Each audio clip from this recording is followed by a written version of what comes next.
കർത്താവിൻ്റെ പരിശുദ്ധമേറിയ നാമം വാഴ്ത്തപ്പെടുമാറാകട്ടെ. അനുഗ്രഹീതമായ ഉപവാസ പ്രാർത്ഥനയുടെ 9-ാം ദിവസം പകലിൽ കർത്താവിൻ്റെ സന്നിധിയിലായിരിക്കാൻ ദൈവം നൽകുന്ന ഈ നല്ല അവസരത്തെ ഓർത്ത് ദൈവത്തെ സ്തുതിക്കുന്നു, സ്തോത്രം ചെയ്യുന്നു. കടന്നു വന്ന എല്ലാ പ്രിയപ്പെട്ടവർക്കും യേശുക്രിസ്തുവിൻ്റെ നിസ്തുല്യ നാമത്തിലുള്ള പകൽ വന്ദനം അറിയിക്കുന്നു. മീറ്റിങ്ങിലേക്ക് തിരുനാമത്തിൽ സ്വാഗതം ചെയ്യുന്നു. കർത്താവ് എല്ലാവരെയും ധാരാളമായി അനുഗ്രഹിക്കട്ടെ. ദൈവകൃപയും ദൈവ സാന്നിധ്യവും ദൈവിക അനുഗ്രഹങ്ങളും ദൈവിക അഭിഷേകങ്ങളാലും നിറയപ്പെടുന്ന, ദൈവകൃപയിൽ മറയപ്പെടുന്ന ഒരു നല്ല ദിനങ്ങളായി ഈ ദിനങ്ങൾ മാറുവാൻ പ്രാർത്ഥനയോടെ ദൈവപാദത്തിലായിരിക്കാം. പ്രിയപ്പെട്ടവരുടെ ഭവനത്തിലെ ഉപവാസമായി ഇന്ന് ഇവിടെ ഇങ്ങനെ ക്രമീകരിച്ചിരിക്കുന്നല്ലോ. ഇവരെ ദൈവം ധാരാളമായി അനുഗ്രഹിക്കട്ടെ. കർത്താവിൻ്റെ നാമത്തിന് വേണ്ടി നിൽക്കുന്നതും കർത്താവിൻ്റെ നാമത്തിന് വേണ്ടി ദേശത്ത് ശോഭിക്കുന്നതുമെല്ലാം ഓർത്ത് അനുഗ്രഹമാക്കി തീർക്കുവാൻ കഴിയുന്ന ഒരു നല്ല നാഥൻ്റെ കരത്തിൽ നമ്മെ ഏൽപ്പിച്ചുകൊണ്ട് സ്തോത്രത്തോടെ പ്രാർത്ഥനയോടെ നമുക്ക് അടുത്തു വരാം. കരുണയുള്ള കർത്താവ് തൻ്റെ കൃപയിലും ശക്തിയിലും സാന്നിധ്യത്തിലും നമ്മെ മറച്ച് പൊതിയുവാൻ കർത്താവിൻ്റെ കരത്തിൽ ഏൽപ്പിക്കാം. ദൈവത്തിന് സ്തോത്രം. ഒരിക്കൽ കൂടെ എല്ലാവർക്കും വന്ദനം പറയുന്നു. നെഹമ്യാവിൻ്റെ പുസ്തകത്തിൽ നിന്നായിരുന്നു നാം കഴിഞ്ഞ ദിവസങ്ങളൊക്കെ ചിന്തിച്ചു കൊണ്ടിരിക്കുന്നത്. ദൈവവചന ശുശ്രൂഷ തുടർമാനമായി നാം ചെയ്തു വരുന്നത് കൊണ്ട് കർത്താവിൻ്റെ വചനത്തെക്കുറിച്ചുള്ള ആഴമേറിയ അറിവ് ലഭിക്കുവാനും ദൈവവചനത്തിലെ മാർമിക സത്യങ്ങളെ പരിശുദ്ധാത്മാവ് നമുക്ക് നൽകി തരുവാനും ദൈവവചനത്തിൻ്റെ മഹത്വവും ദൈവവചനത്തിൻ്റെ ശ്രേഷ്ഠതകളും തിരിച്ചറിഞ്ഞുകൊണ്ട് കർത്താവിൽ നിന്ന് നന്ദിയുള്ള ഹൃദയത്തോടെ വചനങ്ങളെ പ്രാപിക്കുവാനും ദൈവം നമ്മളെ ഇടയാക്കുന്നതോർത്ത് ദൈവത്തിന് മഹത്വം കരയേറ്റുന്നു. നമ്മൾ കഴിഞ്ഞ 2 അധ്യായങ്ങളിൽ കണ്ടത് ദൈവത്തിൻ്റെ ദാസനായ നെഹമ്യാവ് യെരൂശലേമിൻ്റെ തകർച്ച കണ്ട് നിലവിളിക്കുന്നതാണ് ആദ്യ അധ്യായത്തിൽ നാം കാണുന്നത്. ആ തകർച്ച കണ്ട് നിലവിളിക്കുന്ന, ദൈവസന്നിധിയിൽ ഉപവസിപ്പാൻ തയ്യാറായ, പ്രാർത്ഥിക്കുവാൻ തയ്യാറായ നെഹമ്യാവിനെ തന്നെ പണിയുവാൻ ദൈവം ഏൽപ്പിക്കുന്നത് നാം കാണുന്നു. അഥവാ ദേശത്തിൻ്റെ, ആലയത്തിൻ്റെ, ആത്മീയ ജീവിതത്തിൻ്റെ തകർച്ച മനസ്സിലാക്കി നിലവിളിക്കുന്നവരെയാണ് കർത്താവ് പണിയാൻ ഉപയോഗിക്കുന്നതെന്ന് നമുക്ക് ആ ഒരു ഭാഗത്ത് നിന്ന് മനസ്സിലാക്കുവാൻ കഴിഞ്ഞു. അത് അന്നും ഇന്നും എന്നും അങ്ങനെയാണ്. നമ്മുടെ മുമ്പിലുള്ള വിഷയങ്ങളുടെ മേൽ അല്ലെങ്കിൽ നമ്മിലുണ്ടാകുന്ന അധപ്പതനങ്ങളും തകർച്ചകളും കണ്ട് മുമ്പാകെ നിലവിളിക്കുവാൻ തയ്യാറാകുമ്പോൾ നമ്മുടെ അനുതാപമുള്ള ഹൃദയത്തിൽ നിന്നുള്ള നിലവിളിയുടെ പ്രതികരണമായി കർത്താവ് നമ്മെ തന്നെ പണിയുവാനും ഏൽപ്പിക്കും. ദൈവത്തിന് സ്തോത്രം. ഇടിവ് അറിയാവുന്ന, ഇടിവ് മനസ്സിലാക്കുന്ന, അതിൻ്റെ വലിപ്പം തിരിച്ചറിയുന്ന ഒരുവൻ വേണം പണിയാൻ ഇറങ്ങേണ്ടതിന്.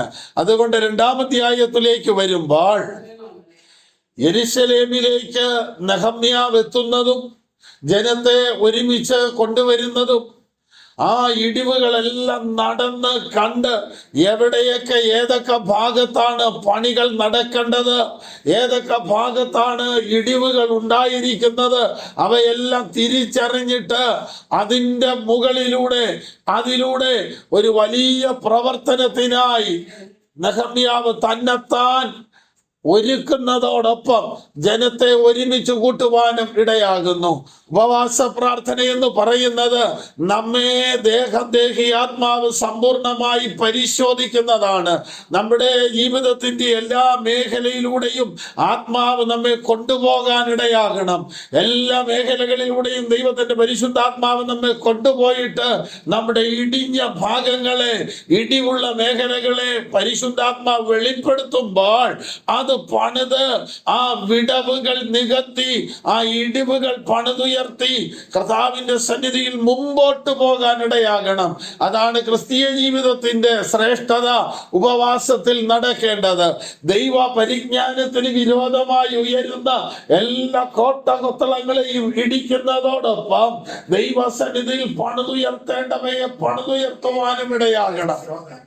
ഒരു ഭാഗത്ത് ഇടിച്ചു കളയുമ്പോൾ, ഒരു ഭാഗത്ത് തകർത്ത് കളയുമ്പോൾ, ഒരു ഭാഗത്ത് നീക്കിക്കളയുമ്പോൾ, മറുഭാഗത്ത് പണിതുയർത്തുന്ന ഒരാത്മീയ അനുഭവത്തിലേക്ക് നാം ഒരുമിച്ച് വരുമ്പോഴാണ് സ്വർഗം ആഗ്രഹിക്കുന്ന ഒരു ക്രിസ്തീയ ജീവിതം നമ്മിൽ ഉണ്ടാകുന്നത്. അങ്ങനെ നെഹമ്യാവിന്റെ വാക്ക് കേട്ട ദൈവജനം ഒരുമിച്ച് പണിയേണ്ടതിന് അവരടുത്തു വരുന്നു. 2:20 നാം ഇങ്ങനെയാണ് വായിക്കുന്നത്: സ്വർഗത്തിലെ ദൈവം നമുക്ക് കാര്യം സാധിപ്പിച്ച് തരും, ആകയാൽ അവന്റെ ദാസന്മാരാകുന്ന ഞങ്ങൾ എഴുന്നേറ്റ് പണിയും. നല്ലൊരു പണിക്ക് വേണ്ടി, നല്ലൊരു തുടക്കത്തിന് വേണ്ടി അവരായിരുന്ന സ്ഥാനങ്ങളിൽ നിന്ന് അവർ എഴുന്നേറ്റ് ഒരുമിച്ച് കൂടുവാനിടയായി. ദൈവത്തിന് സ്തോത്രം. ദൈവജനം എവിടെയൊക്കെ ഒരുമിച്ച് കൂടുന്നുണ്ടോ അവിടെയൊക്കെ ഒരു പണി നടക്കുന്നുണ്ട്, അവിടെ ഒരു വിടുതലുണ്ട്, അവിടെ ഒരു ഐക്യതയുണ്ട്. അതുകൊണ്ടാണ് 133-ാം സങ്കീർത്തനത്തിൽ സങ്കീർത്തനക്കാരൻ പറയുന്നു: ഇതാ സഹോദരന്മാർ ഒരുമിച്ച് വസിക്കുന്നത് എത്ര ശുഭവും എത്ര മനോഹരവുമാകുന്നു. അത് സിയോൻ പർവ്വതത്തിൽ പെയ്യുന്ന ഹർമോന്യ മഞ്ഞു പോലെയാണ്. അത് ഉയരത്തിൽ നിന്ന് പെയ്യുന്നത് കൊണ്ട് മാലിന്യമേശാത്തതാണ്. യഥാർത്ഥ സഹോദര സ്നേഹം, യഥാർത്ഥ ദൈവ സ്നേഹം എന്ന് പറയുന്നത് ഒച്ചപ്പാടും ബഹളവുമല്ല, ശാന്തമായ പ്രവാഹമാണ്. ദൈവത്തിന് സ്തോത്രം. എന്ന് പറഞ്ഞാൽ ദൈവസ്നേഹത്തിന്റെ ആഴങ്ങളിലേക്ക് നാം ഇറങ്ങുമ്പോൾ നമുക്ക് മനസ്സിലാക്കുവാൻ കഴിയുന്ന കാര്യമാണ്. സഹോദര സ്നേഹം മഞ്ഞു പോലെ പെയ്യുകയാണ്. മഞ്ഞ് പെയ്യുന്നതിന് ഒച്ചയും ബഹളമൊന്നുമില്ല, ശാന്തമായി പെയ്യുകയാണ്. അതുപോലെയാണ് ദൈവസ്നേഹം ഒരുവനിൽ നിന്ന് ഒരാളിൽ നിന്ന് മറ്റൊരാളിലേക്ക് ശാന്തമായി പ്രവഹിക്കുന്ന ഒരു പ്രവാഹമാണ്. അവിടെയാണ് യഹോവ അനുഗ്രഹവും ശാശ്വതമായ ജീവനും കൽപ്പിച്ചിരിക്കുന്നത്. അനുഗ്രഹിക്കാമെന്നല്ല, അനുഗ്രഹം അങ്ങ് അയച്ചിരിക്കുകയാ, കൽപ്പിച്ചിരിക്കുകയാ. അങ്ങനെ ഒരു നല്ല പണിക്കായി അവർ ഒരുമിച്ച് കൂടുന്നു. ദൈവത്തിന് സ്തോത്രം. യെരുശലേമിൽ നിന്നിലേക്ക് അല്ലെങ്കിൽ സമാഗമന കൂടാരത്തിന്റെ പണിക്ക് ദൈവജനം ഒരുമിച്ച് കൂടുന്നുണ്ട്.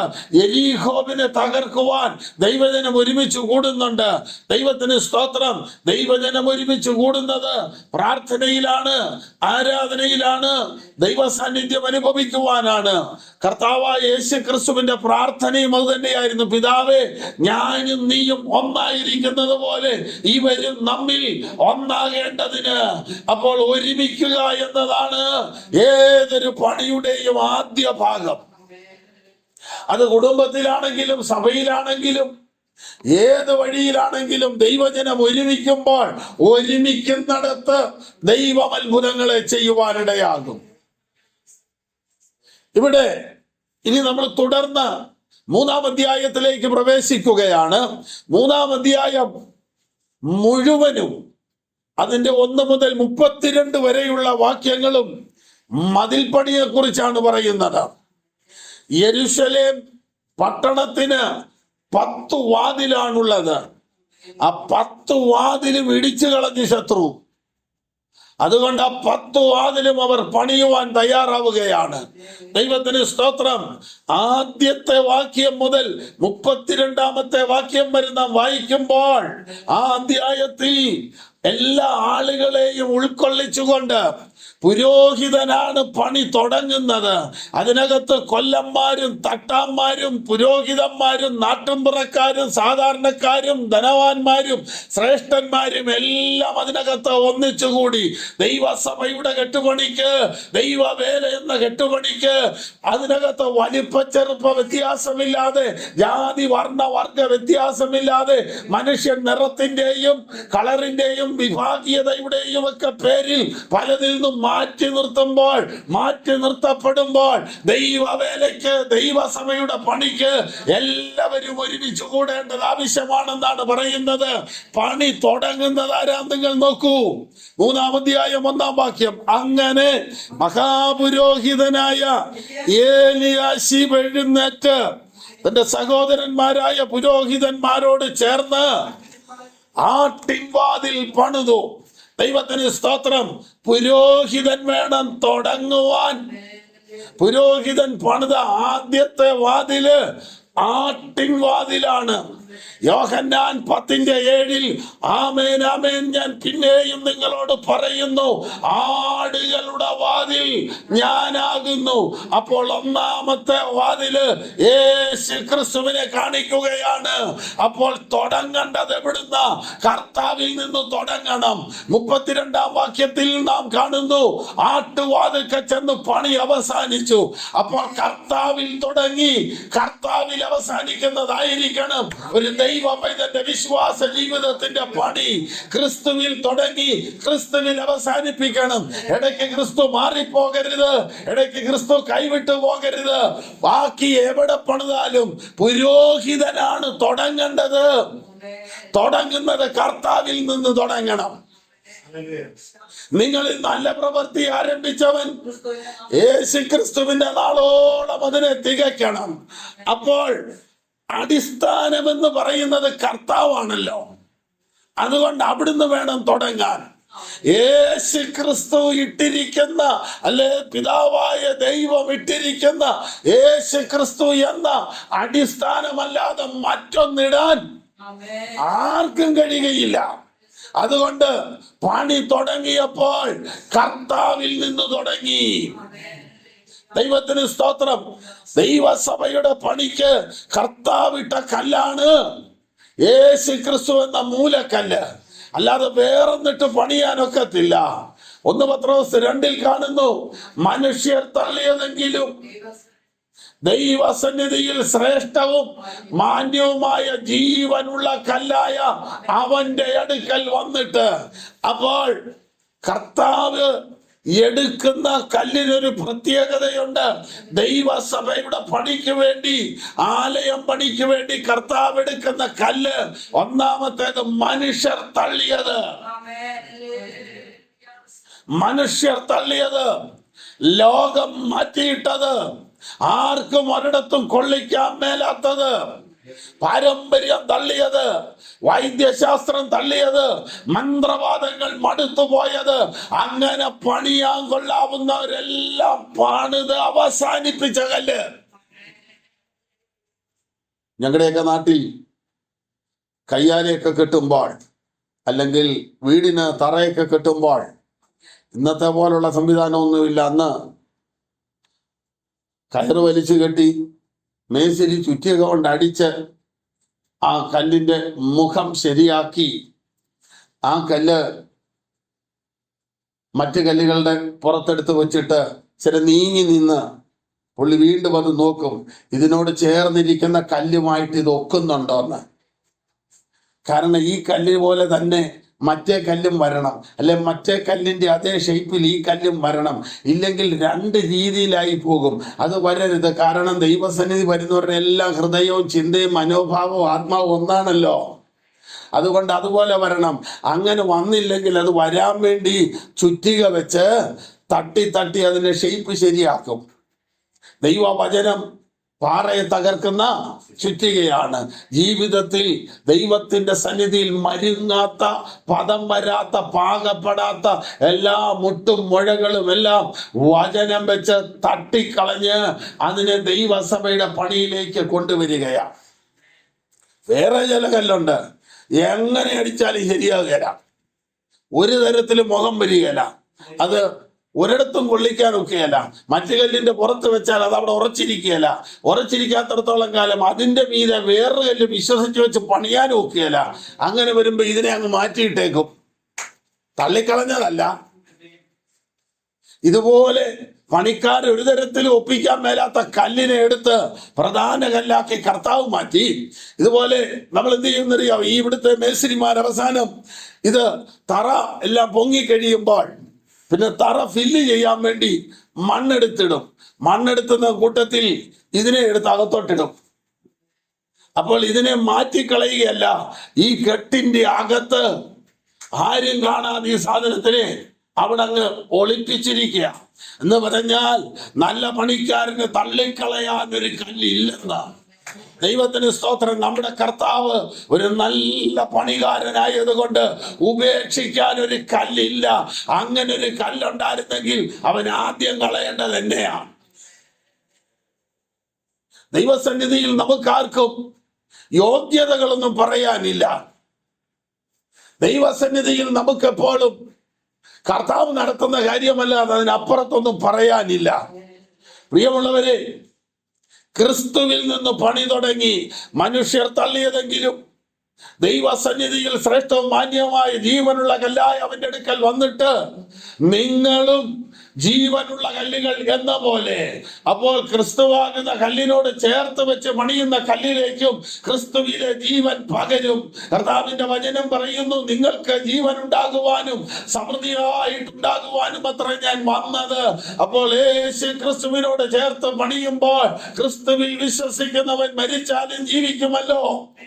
അപ്പോൾ യേശു ക്രിസ്തുവിലെ ജീവൻ ഇവരിലേക്കും വ്യാപരിക്കും. അങ്ങനെ ഒരുമിച്ച് വന്ന് ആത്മീയ ഗ്രഹമാകേണ്ടതിന് ക്രിസ്തുവിൽ നമ്മെ പണിതു വരികയാണ്. എഫേസ്യ ലേഖനം 2-ാം അധ്യായത്തിലെ വിഷയമെന്ന് പറയുന്നത് സഭ കെട്ടിടം എന്നുള്ളതാണ്. 1 സഭ ശരീരം, 2 സഭ കെട്ടിടം, 3 സഭ പുതുമനുഷ്യൻ. ഇങ്ങനെ അങ്ങ് പോവുകയാണ്. ഒടുവിൽ വരുമ്പോൾ 6-ാമത്തെ അധ്യായത്തിൽ വരുമ്പോൾ 5-ാമത്തെ അധ്യായത്തിൽ സഭ കാന്ത, 6-ാമത്തെ അധ്യായത്തിൽ സഭ എന്ന് പറയുന്നത് പടയാളിയാണ്. അങ്ങനെ ഓരോ നിലകളിൽ സഭയെ ചിത്രീകരിച്ചിരിക്കുന്ന കാണാം. ഇവിടെ പുരോഹിതനാണ് യേശു ക്രിസ്തുവിന് നിഴലായി നിൽക്കുന്ന ആടുകളുടെ വാതിൽ പണിയുന്നത്.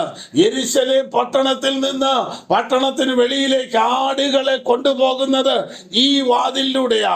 അതാ കർത്താവിന് നേരത്തോട്ട് അറിയാവുന്ന കൊണ്ടാണ് ഒരുവൻ എന്നിലൂടെ വന്നാൽ അവൻ അകത്തു വരികയും പുറത്തു പോവുകയും മേച്ചിൽ കണ്ടെത്തുകയും ചെയ്യും.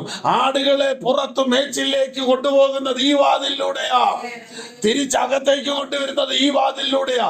ക്രിസ്തുവിലൂടെ പുറത്തു പോയാൽ ക്രിസ്തുവിലൂടെ അകത്തു വരുവാനും കഴിയണം. യേശു ക്രിസ്തു ആടുകളുടെ വലിയ ഇടയനാണ്. ആടുകളുടെ വാതിൽ അവനാണ്. ആടുകൾ പ്രവേശിക്കേണ്ടത് അവനിലൂടെയാണ്. നാം അവന്റെ കൈക്കലെ ആടുകളാണെന്ന് 100-ാം സങ്കീർത്തനം പറയുന്നെങ്കിൽ ആ ആടുകൾ പ്രവേശിക്കേണ്ടത് അവനിലൂടെയാണ്.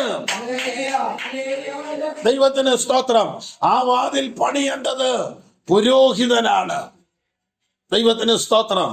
എന്ന് പറഞ്ഞാൽ ക്രിസ്തുവിനെ ഒരുവന് പറഞ്ഞു കൊടുക്കേണ്ടത്, ക്രിസ്തുവിനെ ഒരുവന്റെ ഹൃദയത്തിനകത്ത് പണിതെടുക്കേണ്ട ചുമതല ദൈവദാസന്മാരെ ദൈവം ഏൽപ്പിച്ചിരിക്കുകയാണ്. അപ്പോൾ ആ വാതിൽ പണിയേണ്ടയാള് പുരോഹിതനാണ്. പുരോഹിതരെ ദൈവം അതിനായി ഉപയോഗിക്കുന്നു. ഇനി 32-ാം വാക്യം ഒന്ന് വായിച്ചേ.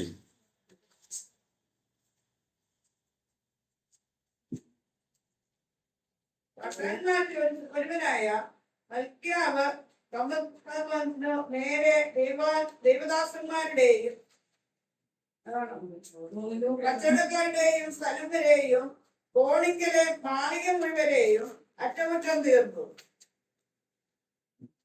കോണിങ്കലെ മാളിക മുറിക്കും ആട്ടുവാതിലിനും മധ്യേ തട്ടാന്മാരും കച്ചവടക്കാരും അറ്റകുറ്റം തീർത്തു. അപ്പോൾ ആട്ടുവാതിലുക്കൽ വരെ കണ്ടോ, ആട്ടുവാതിൽ നിന്നാ പണി തുടങ്ങിയത്, പണി തീരുന്നത് ആട്ടുവാതിൽക്കൽ വന്നാണ്. എന്ന് പറഞ്ഞാൽ ക്രിസ്തുവിൽ തുടങ്ങിയ പണി ക്രിസ്തുവിൽ വേണം തീരുവാൻ.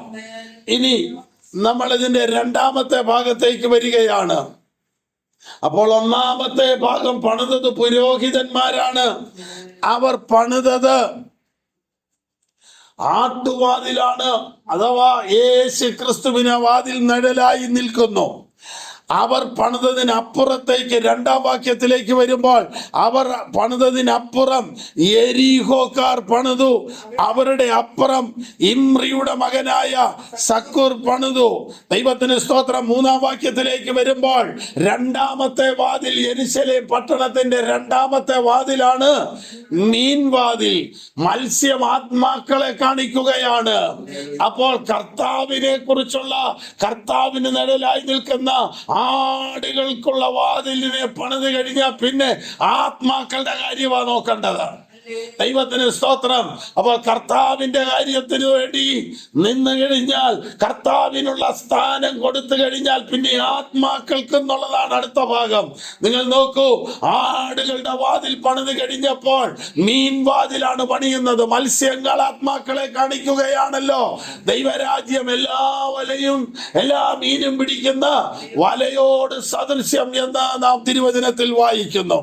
അങ്ങനെ വരുമ്പോൾ അത് അടുത്ത ഭാഗത്തേക്ക് വരുമ്പോൾ 5-ാം വാക്യത്തിൽ അവരുടെ അപ്പുറം തെക്കോവക്കാർ അറ്റകുറ്റം തീർത്തു, എന്നാൽ അവരുടെ ശ്രേഷ്ഠന്മാർ കർത്താവിന്റെ വേലയ്ക്ക് ചുമൽ കൊടുത്തില്ല. ദൈവത്തിന് സ്തോത്രം. ഒരു വശത്ത് പണിയുമ്പോൾ, ഒരു വശത്ത് പണി നടക്കുമ്പോൾ, ഒരു വശത്ത് പണിത് കയറുമ്പോൾ അതിൽ ശ്രേഷ്ഠന്മാരും മാന്യന്മാരുമായ ചിലരുണ്ട്. അവർ പണിക്ക് ചുമൽ കൊടുത്തില്ല. അതെന്നും അങ്ങനെയാ, എല്ലാ സഭയിലും അങ്ങനെയാ. ഉപവാസ പ്രാർത്ഥന വെച്ചിട്ട് 9 ദിവസം കഴിഞ്ഞിട്ടും വരാത്ത ആളുകളുണ്ട്. അവരെ കുറ്റപ്പെടുത്തുവല്ല, അവർ പിന്നത്തേതിൽ ഇതിനകത്ത് ഉൾപ്പെടും. ദൈവത്തിന് സ്തോത്രം. സംശയമുണ്ടെങ്കിൽ നമുക്ക് നോക്കാം, നെഹമ്യാവിന്റെ പുസ്തകത്തിലേക്ക് തന്നെ വരാം. 7-ാം അധ്യായത്തിലേക്ക് വരാം.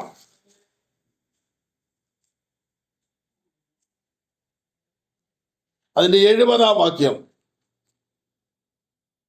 പിതൃഭവന തലവന്മാരിൽ ചിലർ വേലക്കായിട്ട് ദാനങ്ങളെ കൊടുത്തു, തങ്കക്കാശും അതുപോലുള്ള മറ്റു സാധനങ്ങളും കൊടുത്തു. അവര് ആരംഭത്തെങ്കിൽ ശ്രേഷ്ഠന്മാർ വേലയ്ക്ക് ചുമൽ കൊടുത്തില്ലെങ്കിലും പിന്നെ പണി മുന്നോട്ട് പോയി വന്നപ്പോൾ അവർ ദാനങ്ങളെ കൊടുത്ത് സഹായിപ്പാനിടയായി. എന്ന് പറഞ്ഞാൽ ആരും ഈ വേലയിൽ നിന്നും മാറി നിന്നില്ല, ആരും മാറിയില്ല. ഓരോരുത്തരും അവരവരുടെ പ്രാപ്തി പോലെ പണിതു. പണ്ട് ഞങ്ങള് നേരത്തെ താമസിച്ചിരുന്ന ഇടുക്കിയിലെ ചിന്നാർ എന്ന് പറഞ്ഞൊരു സ്ഥലമുണ്ട്, ബഥേൽ. നമ്മുടെ ജോജാനൊക്കെ അറിയാം. ആ ബഥേലിൽ ആദ്യം പള്ളി പണിയുക, കാത്തലിക് ചർച്ച് പണിയുക. പണിയുന്ന സമയത്ത് എൻ്റെ പപ്പായാണ് അവിടുത്തെ ട്രസ്റ്റി. പണിതുകൊണ്ടിരിക്കുമ്പോൾ അന്ന് ആളുകളുടെ കയ്യിൽ പൈസയൊന്നുമില്ല.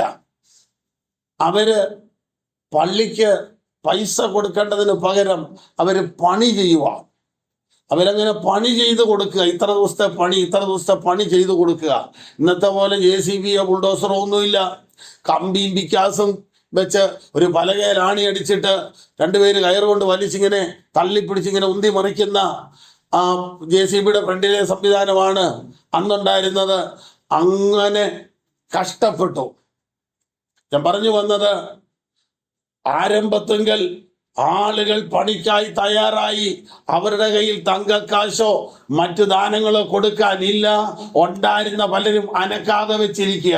എന്നാൽ ദൈവവേല ശക്തമായി മുമ്പോട്ട് പോയപ്പോൾ, ആത്മാക്കൾക്ക് വേണ്ടി ഉള്ള പ്രവർത്തനങ്ങൾ ശക്തമായപ്പോൾ, ദേശത്തിലെ പ്രധാനപ്പെട്ട ആളുകൾ, ശ്രേഷ്ഠന്മാർ അവരുടെ ദാനങ്ങളെ എടുത്തു കൊടുക്കാൻ തുടങ്ങി. ദൈവത്തിന് സ്തോത്രം. ദേശത്ത് വേല വിജയിക്കുന്നുണ്ടെന്ന് കണ്ടാൽ ദൈവത്തിന്റെ ആത്മാവ് ആളുകളെ ഉണർത്തും. ദൈവത്തിന് സ്തോത്രം. ആളുകളെ എഴുന്നേൽപ്പിക്കും. നമ്മൾ മനസ്സിലാക്കണം, ആലയം പണി ശക്തമാകുമ്പോൾ, ആത്മാക്കൾ ഉണരുമ്പോൾ വെല്ലുവിളി ഉണ്ടാകുന്നത് ആർക്കാന്നറിയാമോ? നെഹമ്യാവിന് നേരെയാ. ഏത് സഭയെ ദൈവം ഉണർത്താൻ നോക്കിയാലും, ഏത് സഭയെ കർത്താവിന്റെ ആത്മാവ് ശക്തീകരിച്ചാലും അതിന് വില കൊടുക്കേണ്ടത് ആരോപണങ്ങളും അപവാദങ്ങളും വെല്ലുവിളികളും എല്ലാം അനുഭവിക്കേണ്ടി വരുന്നത് മുന്നിൽ നിൽക്കുന്ന നെഹമ്യാവിനെ പോലെ നിൽക്കുന്ന ശുശ്രൂഷകന്മാരാണ്. അതാണ് ആ വേലയുടെ ഒരു പ്രത്യേകത. ഒരു ഭാഗത്ത് വേല ശക്തിപ്പെട്ട് വരുമ്പോൾ സൻബല്ലത്തും തോബിയാവും നിൽപ്പുണ്ട്. അതുപോലെ പിശാച് വീഴ്ത്തിക്കളയുവാൻ, തകർത്ത് കളയുവാൻ നിൽക്കുന്നുണ്ട്. അതുകൊണ്ട് അജ്ഞാനികളായിട്ടല്ല, ജ്ഞാനികളായിട്ട് വേണം നമ്മുടെ ചുവടുകൾ വെക്കുവാൻ. ദൈവത്തിന് സ്തോത്രം. ഇനി അടുത്ത ഭാഗത്തേക്ക് വരുമ്പോൾ 3-ാമത്തെ വാതിൽ. എന്നാൽ അവരുടെ ശ്രേഷ്ഠന്മാർ കർത്താവിന്റെ വേലയ്ക്ക് ചുമൽ കൊടുത്തില്ല. പഴയ വാതിൽ. പസഹയുടെ മകനായ യോയാദായും ബെസത്യോവിന്റെ മകനായ മെശുല്ലാമും അറ്റകുറ്റം തീർത്തു എന്ന് പറഞ്ഞാൽ ആത്മാക്കൾ വന്നു കർത്താവിനോടുള്ള ബന്ധത്തിൽ യേശു ക്രിസ്തു എന്ന അനുഭവത്തിലേക്ക് വന്നു. ആത്മാക്കൾ എന്ന അനുഭവത്തിലേക്ക് വന്നു. ആത്മാക്കൾ എന്ന അനുഭവത്തിലേക്ക് വന്നപ്പോൾ ആത്മാക്കൾ വന്നാൽ പഴയ അനുഭവത്തിലേക്ക് വേണം വരാൻ.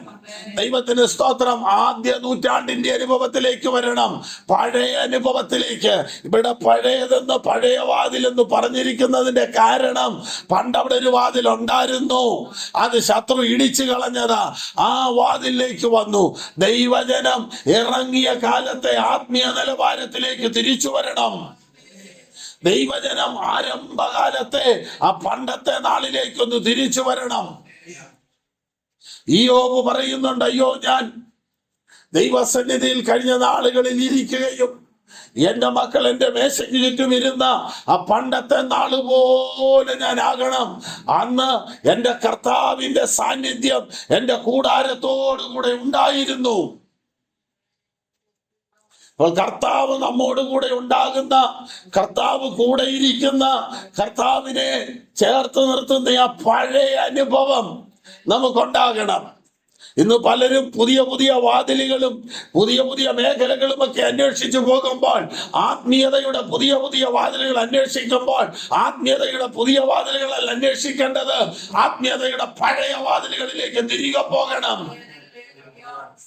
പുതിയ വാതിലുകൾ അന്വേഷിച്ച് ന്യൂ ജനറേഷൻ സംവിധാനങ്ങളിലേക്ക് ആളുകൾ പോയിട്ട് ആരാധനകളൊക്കെ ഒരു പ്രഹസനമായി മാറുമ്പോൾ, ദൈവ സന്നിധാനത്തുങ്കൽ ദൈവജനം വരേണ്ടത് ആരംഭത്തിലേക്കാണ്.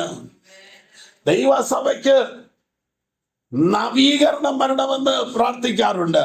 ദൈവസഭയ്ക്ക് നവീകരണം വരുന്നതിനേക്കാൾ അതിന് പൂർവീകരണമാണ് വരേണ്ടത്. അതിന്റെ പഴയ അനുഭവത്തിലേക്കാണ് സഭ പോകേണ്ടത്. അതിന്റെ ആ പുതിയ അനുഭവത്തിലേക്കല്ല, പഴയ അനുഭവത്തിലേക്ക് പോകണം.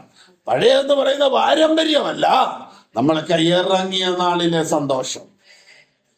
പ്രിയപ്പെട്ടവരെ, വിശ്വാസ ജീവിതത്തിൽ ഇറങ്ങി വന്നപ്പോൾ നമ്മുടെ ആദ്യ നാളുകളിൽ ഉണ്ടായിരുന്ന പ്രാർത്ഥനയുടെയും ആ സന്തോഷത്തിന്റെയും അനുഭവങ്ങളിൽ നിന്ന് നമുക്കുണ്ടോ? ഇല്ല. എങ്ങനെ പോയി? പലരും പലതും പറയുകയും ചെയ്യുകയും ചെയ്യുന്നത് കാണുകയും അറിയുകയും ഒക്കെ ചെയ്തപ്പോൾ നമുക്ക് നഷ്ടം വന്നത് നമ്മുടെ വിശ്വാസത്തിന്റെ തീഷ്ണതയാണ്. നിത്യതയിൽ ചെല്ലുമ്പോൾ, കർത്താവിന്റെ സിംഹാസനത്തിന്റെ മുമ്പിൽ നിൽക്കുമ്പോൾ, അവരൊക്കെ ചെയ്തത് കണ്ടപ്പോൾ, അവരൊക്കെ ചെയ്തത് കേട്ടപ്പോൾ ഞാനങ്ങ് ക്ഷീണിച്ചു പോയി കർത്താവേ എന്ന് പറയാൻ നമുക്കൊക്കത്തില്ല. അവരാരാണെന്നുള്ളതോ അവരെന്ത് ചെയ്യുന്നുള്ളതോ അല്ല, നീ എങ്ങനെയായിരുന്നെന്നാ കർത്താവിന് അറിയേണ്ടത്. അവനവൻ ശരീരത്തിൽ ഇരിക്കുമ്പോൾ ചെയ്തത്. ആ നിലയിലാണല്ലോ കർത്താവ് വചനപ്രകാരം വിധിക്കുന്നത്. അപ്പോൾ പ്രിയപ്പെട്ടവരെ, പഴയ വാതിൽ പണിതു, പഴയതിലേക്ക് ഒരു തിരിവ് നമുക്കുണ്ടാകണം. ദൈവത്തിന് സ്തോത്രം. അങ്ങനെ വന്നിട്ട് അടുത്ത ഭാഗത്തേക്ക് വരുമ്പോൾ 12-ാം വാക്യത്തിൽ കാണുന്നു, അവന്റെ അപ്പുറം യെരൂശലേം ദേശത്തിന്റെ മറ്റേ പാതിക്ക് പ്രഭുവായ ഹല്ലോശേക്കിന്റെ മകൻ ശല്ലും അവന്റെ പുത്രന്മാരും താഴ്വരവാതിൽ പണിതു. ദൈവത്തിന് സ്തോത്രം. താഴ്വരവാതിൽ, താഴ്വര ദർശനത്തെ കാണിക്കുകയാണ്.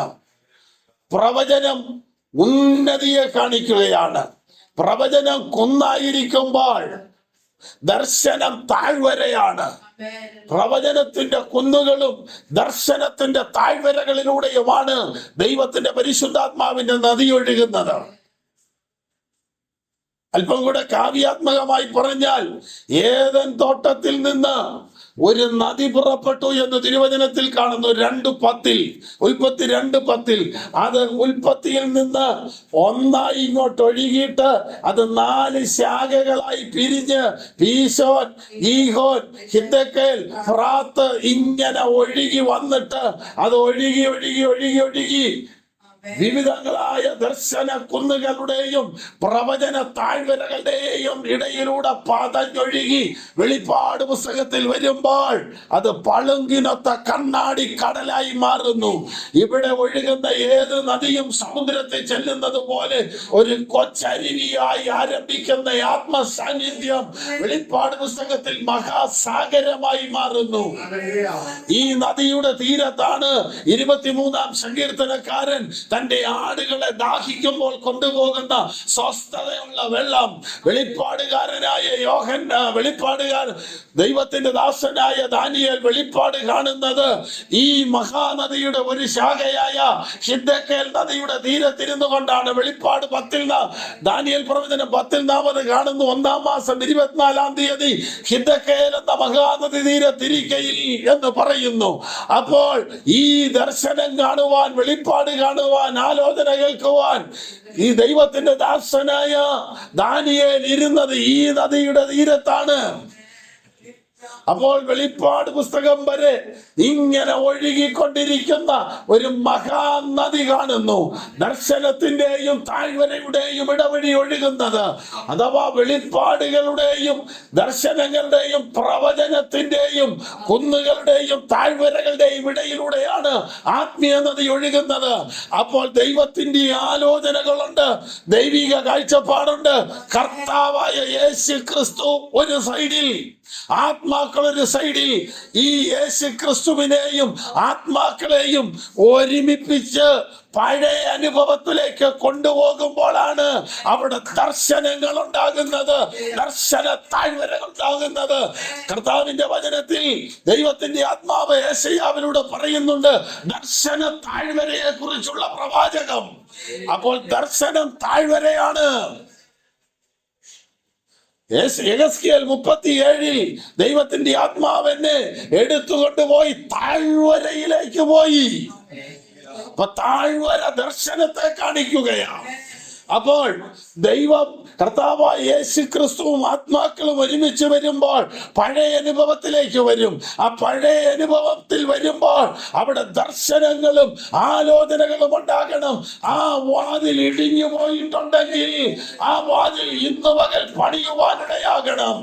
ദൈവത്തിന് സ്തോത്രം. ദൈവത്തോട് ഇടപെടുന്ന, ദൈവ സാന്നിധ്യം അനുഭവിക്കുന്ന, ദൈവകൃപ പ്രാപിക്കുന്ന, കർത്താവിന്റെ ആലോചന കേൾക്കുന്ന, പ്രാർത്ഥിക്കുമ്പോൾ കർത്താവിൽ ഏറ്റെടുക്കുന്ന ദർശനത്തിന്റെ താഴ്വരകൾ ശത്രു ഇടിച്ചെങ്കിൽ ആ വാതിൽ പണിയുവാനിടയാകട്ടെ.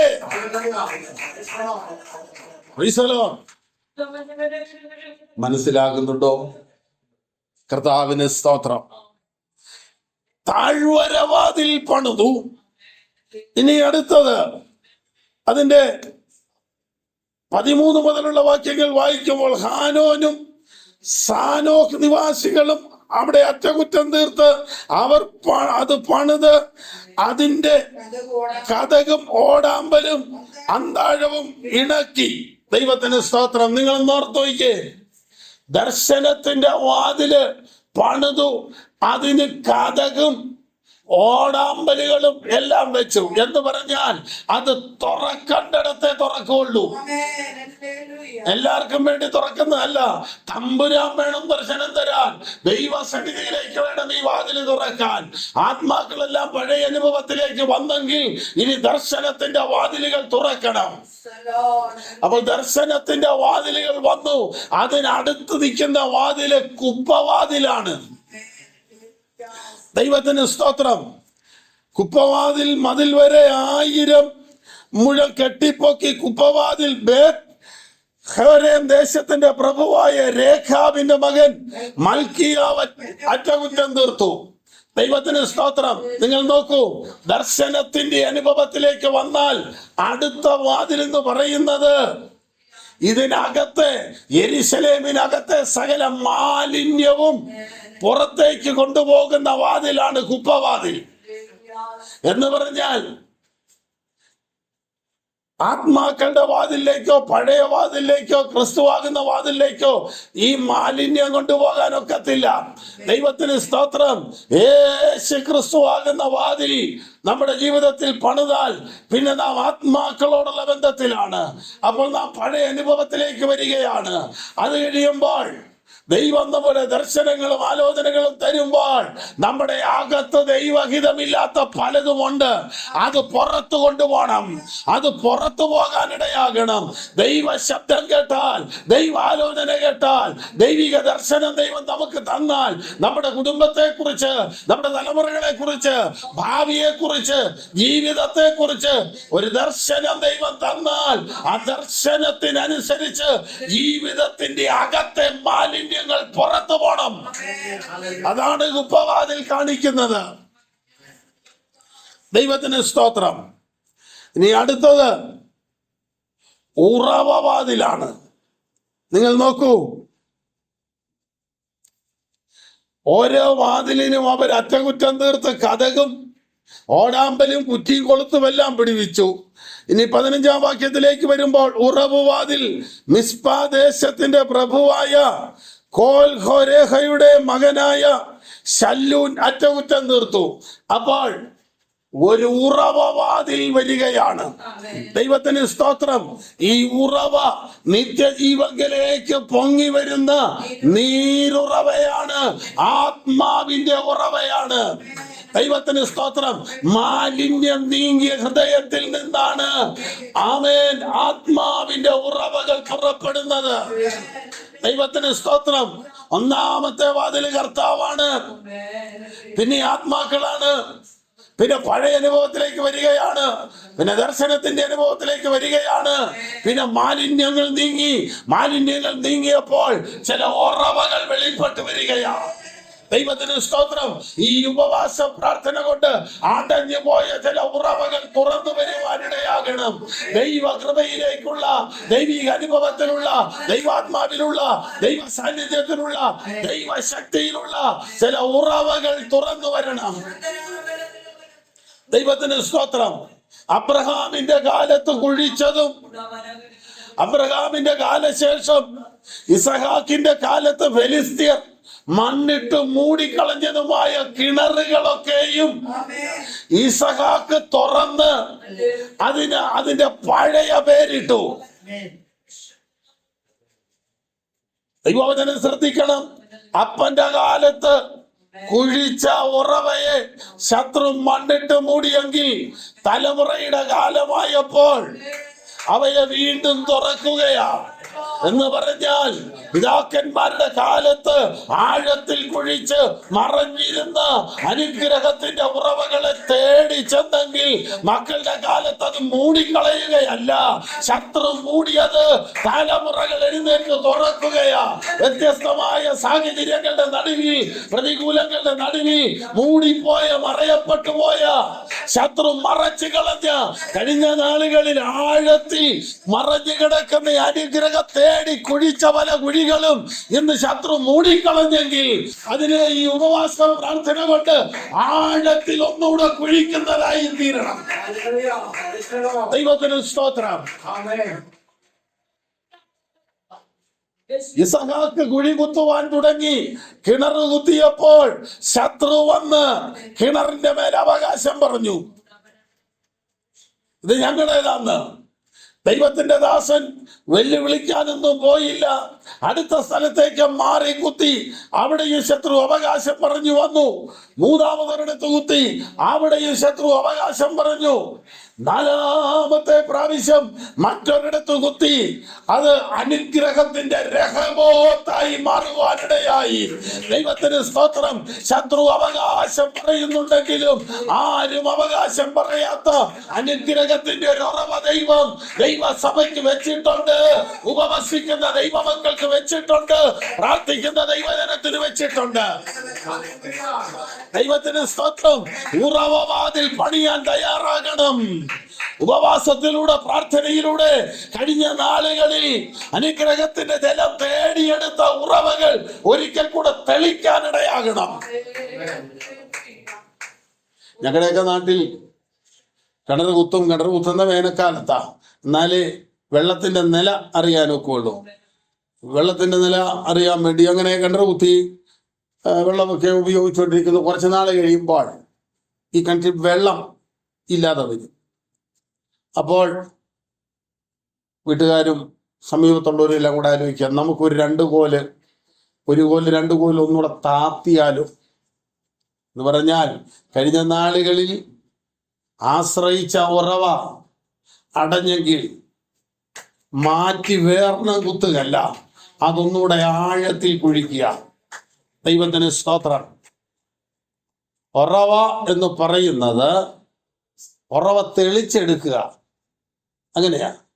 നമുക്കറിയാം, ഈ കിണറൊക്കെ തേകുമ്പോൾ തേകാതെ കിടന്ന കുറെ കാലം കൊണ്ട് ഇതിന്റെ ഉറവകളൊക്കെ അടഞ്ഞു പോകും. ഈ ചെളി മറ്റ് ഇലകളും എല്ലാം വീണ്. അപ്പോൾ ഇത് തേകുമ്പോൾ ഇത് കഴുകി ക്ലീനാക്കി വൃത്തിയാക്കി അടഞ്ഞുപോയ ഉറവകൾ തുറക്കുമ്പോൾ അതുവരെ ഇല്ലാതിരുന്ന ഒരു പ്രവാഹം ആ കിണറ്റിലേക്ക് ഉണ്ടാകുവാനിടയാകും. ദൈവത്തിന് സ്തോത്രം. ഉപവാസ പ്രാർത്ഥനയിൽ അടഞ്ഞുപോയ ഉറവകൾ തുറന്നു വരുവാനിടയാകണം. സാമ്പത്തിക നന്മയുടെ ഉറവകൾ തുറന്നു വരണം. ആത്മീയ ജീവിതത്തിന്റെ ഉറവകൾ തുറന്നു വരണം. പരിശുദ്ധാത്മ സാന്നിധ്യത്തിന്റെ ഉറവകൾ തുറന്നു വരണം.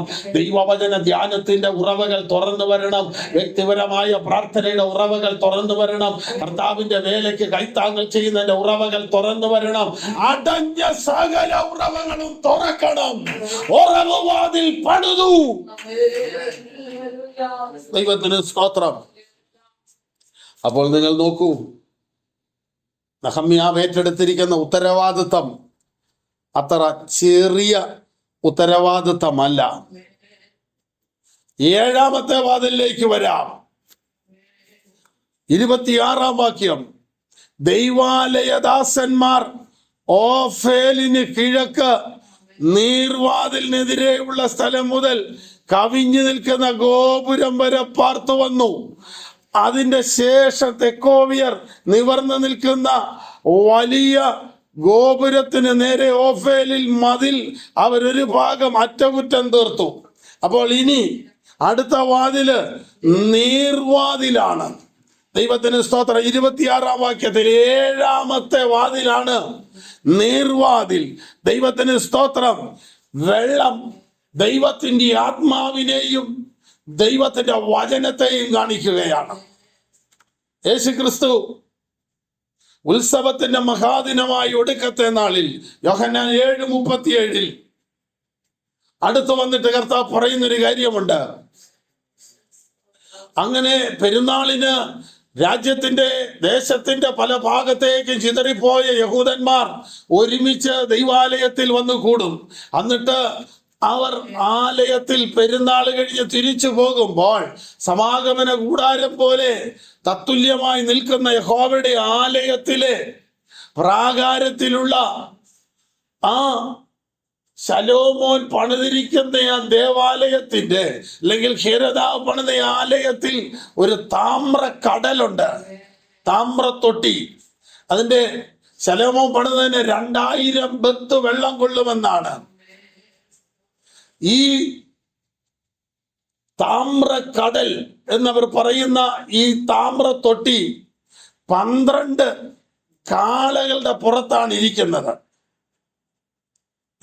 എന്നിട്ട് ആ കാളകളുടെ വായിൽ ഒരു ടാപ്പ് വെച്ചിട്ടുണ്ട്. ആ ടാപ്പ് തുറക്കുമ്പം ഈ അകത്തെ ഈ വലിയ ഈ താമ്രത്തൊട്ടിക്കകത്തുനിന്ന് വെള്ളം കാളയുടെ വയറ്റിലേക്ക് വരും. കാളയുടെ വയറ്റിൽ വന്ന് നിറഞ്ഞിട്ട് അത് കാളയുടെ വായിന്ന് വെളിയിലേക്ക് വരും. ആ വെള്ളം പിടിച്ചോണ്ട് പോകാൻ യെരൂശലേമിലുള്ള മുഴുവൻ ആളുകളും തിക്കും തിരക്കും കൂട്ടുക. ഇത് കണ്ടിട്ടാണ് കർത്താവ് അങ്ങോട്ട് മാറി നിന്നേച്ച് പറഞ്ഞു, ദാഹിക്കുന്നവൻ എന്റെ അടുക്കൽ വരട്ടെ. വിശ്വസിക്കുന്നവന്റെ ഉള്ളിൽ നിന്ന്, അല്ലാതെ കാളയുടെ ഉള്ളിൽ നിന്നല്ല, വിശ്വസിക്കുന്നവന്റെ ഉള്ളിൽ നിന്ന് തിരുവെഴുത്തു പറയുന്നത് പോലെ ജീവജലത്തിന്റെ നദി ഒഴുകും എന്ന് പറഞ്ഞാൽ, എന്നെ കേൾക്കുന്ന പ്രിയപ്പെട്ട യഹൂദന്മാരെ, ഈ വെള്ളം കാളയുടെ വായിൽ നിന്നൊഴുകുന്ന ഈ വെള്ളം നിന്റെ ആദരത്തിൽ നിന്ന് തരുവാൻ, നിന്റെ വായിൽ നിന്ന് പുറത്തേക്ക് വരാൻ ഞാൻ ശക്തനാ. അതിന് നിനക്കൊരു ദാഹമുണ്ടാകണം. ആ ദാഹം ഉള്ളവൻ എന്റെ അടുത്തോട്ട് വരണം. ദൈവത്തിന് സ്തോത്രം. യേശുക്രിസ്തുവിനെ സിംഹം, കാള, കഴുകൻ, ദാസൻ ഈ നിലകളിൽ കാണിക്കുന്നുണ്ട്. അഥവാ മർക്കോസിന്റെ സുവിശേഷം ദാസന് തുല്യമാണ്. അഥവാ കാള അടിമവേല ചെയ്യുന്നതാണ്. ആ കാള യേശു ക്രിസ്തുവിന് നിഴലാണ്. സമാഗമന കൂടാരത്തിലും അല്ലെങ്കിൽ ആലയത്തിൽ ഇരിക്കുന്ന ആ വെള്ളം, മുകളിലുള്ള വെള്ളം ദൈവത്തിന്റെ പരിശുദ്ധാത്മാവാണ്. ആ പരിശുദ്ധാത്മാവാകുന്ന വെള്ളം ഈ ടാപ്പ് തുറക്കുമ്പോൾ ആദ്യം വരുന്നത് കാളയുടെ ഉള്ളിലേക്കാ.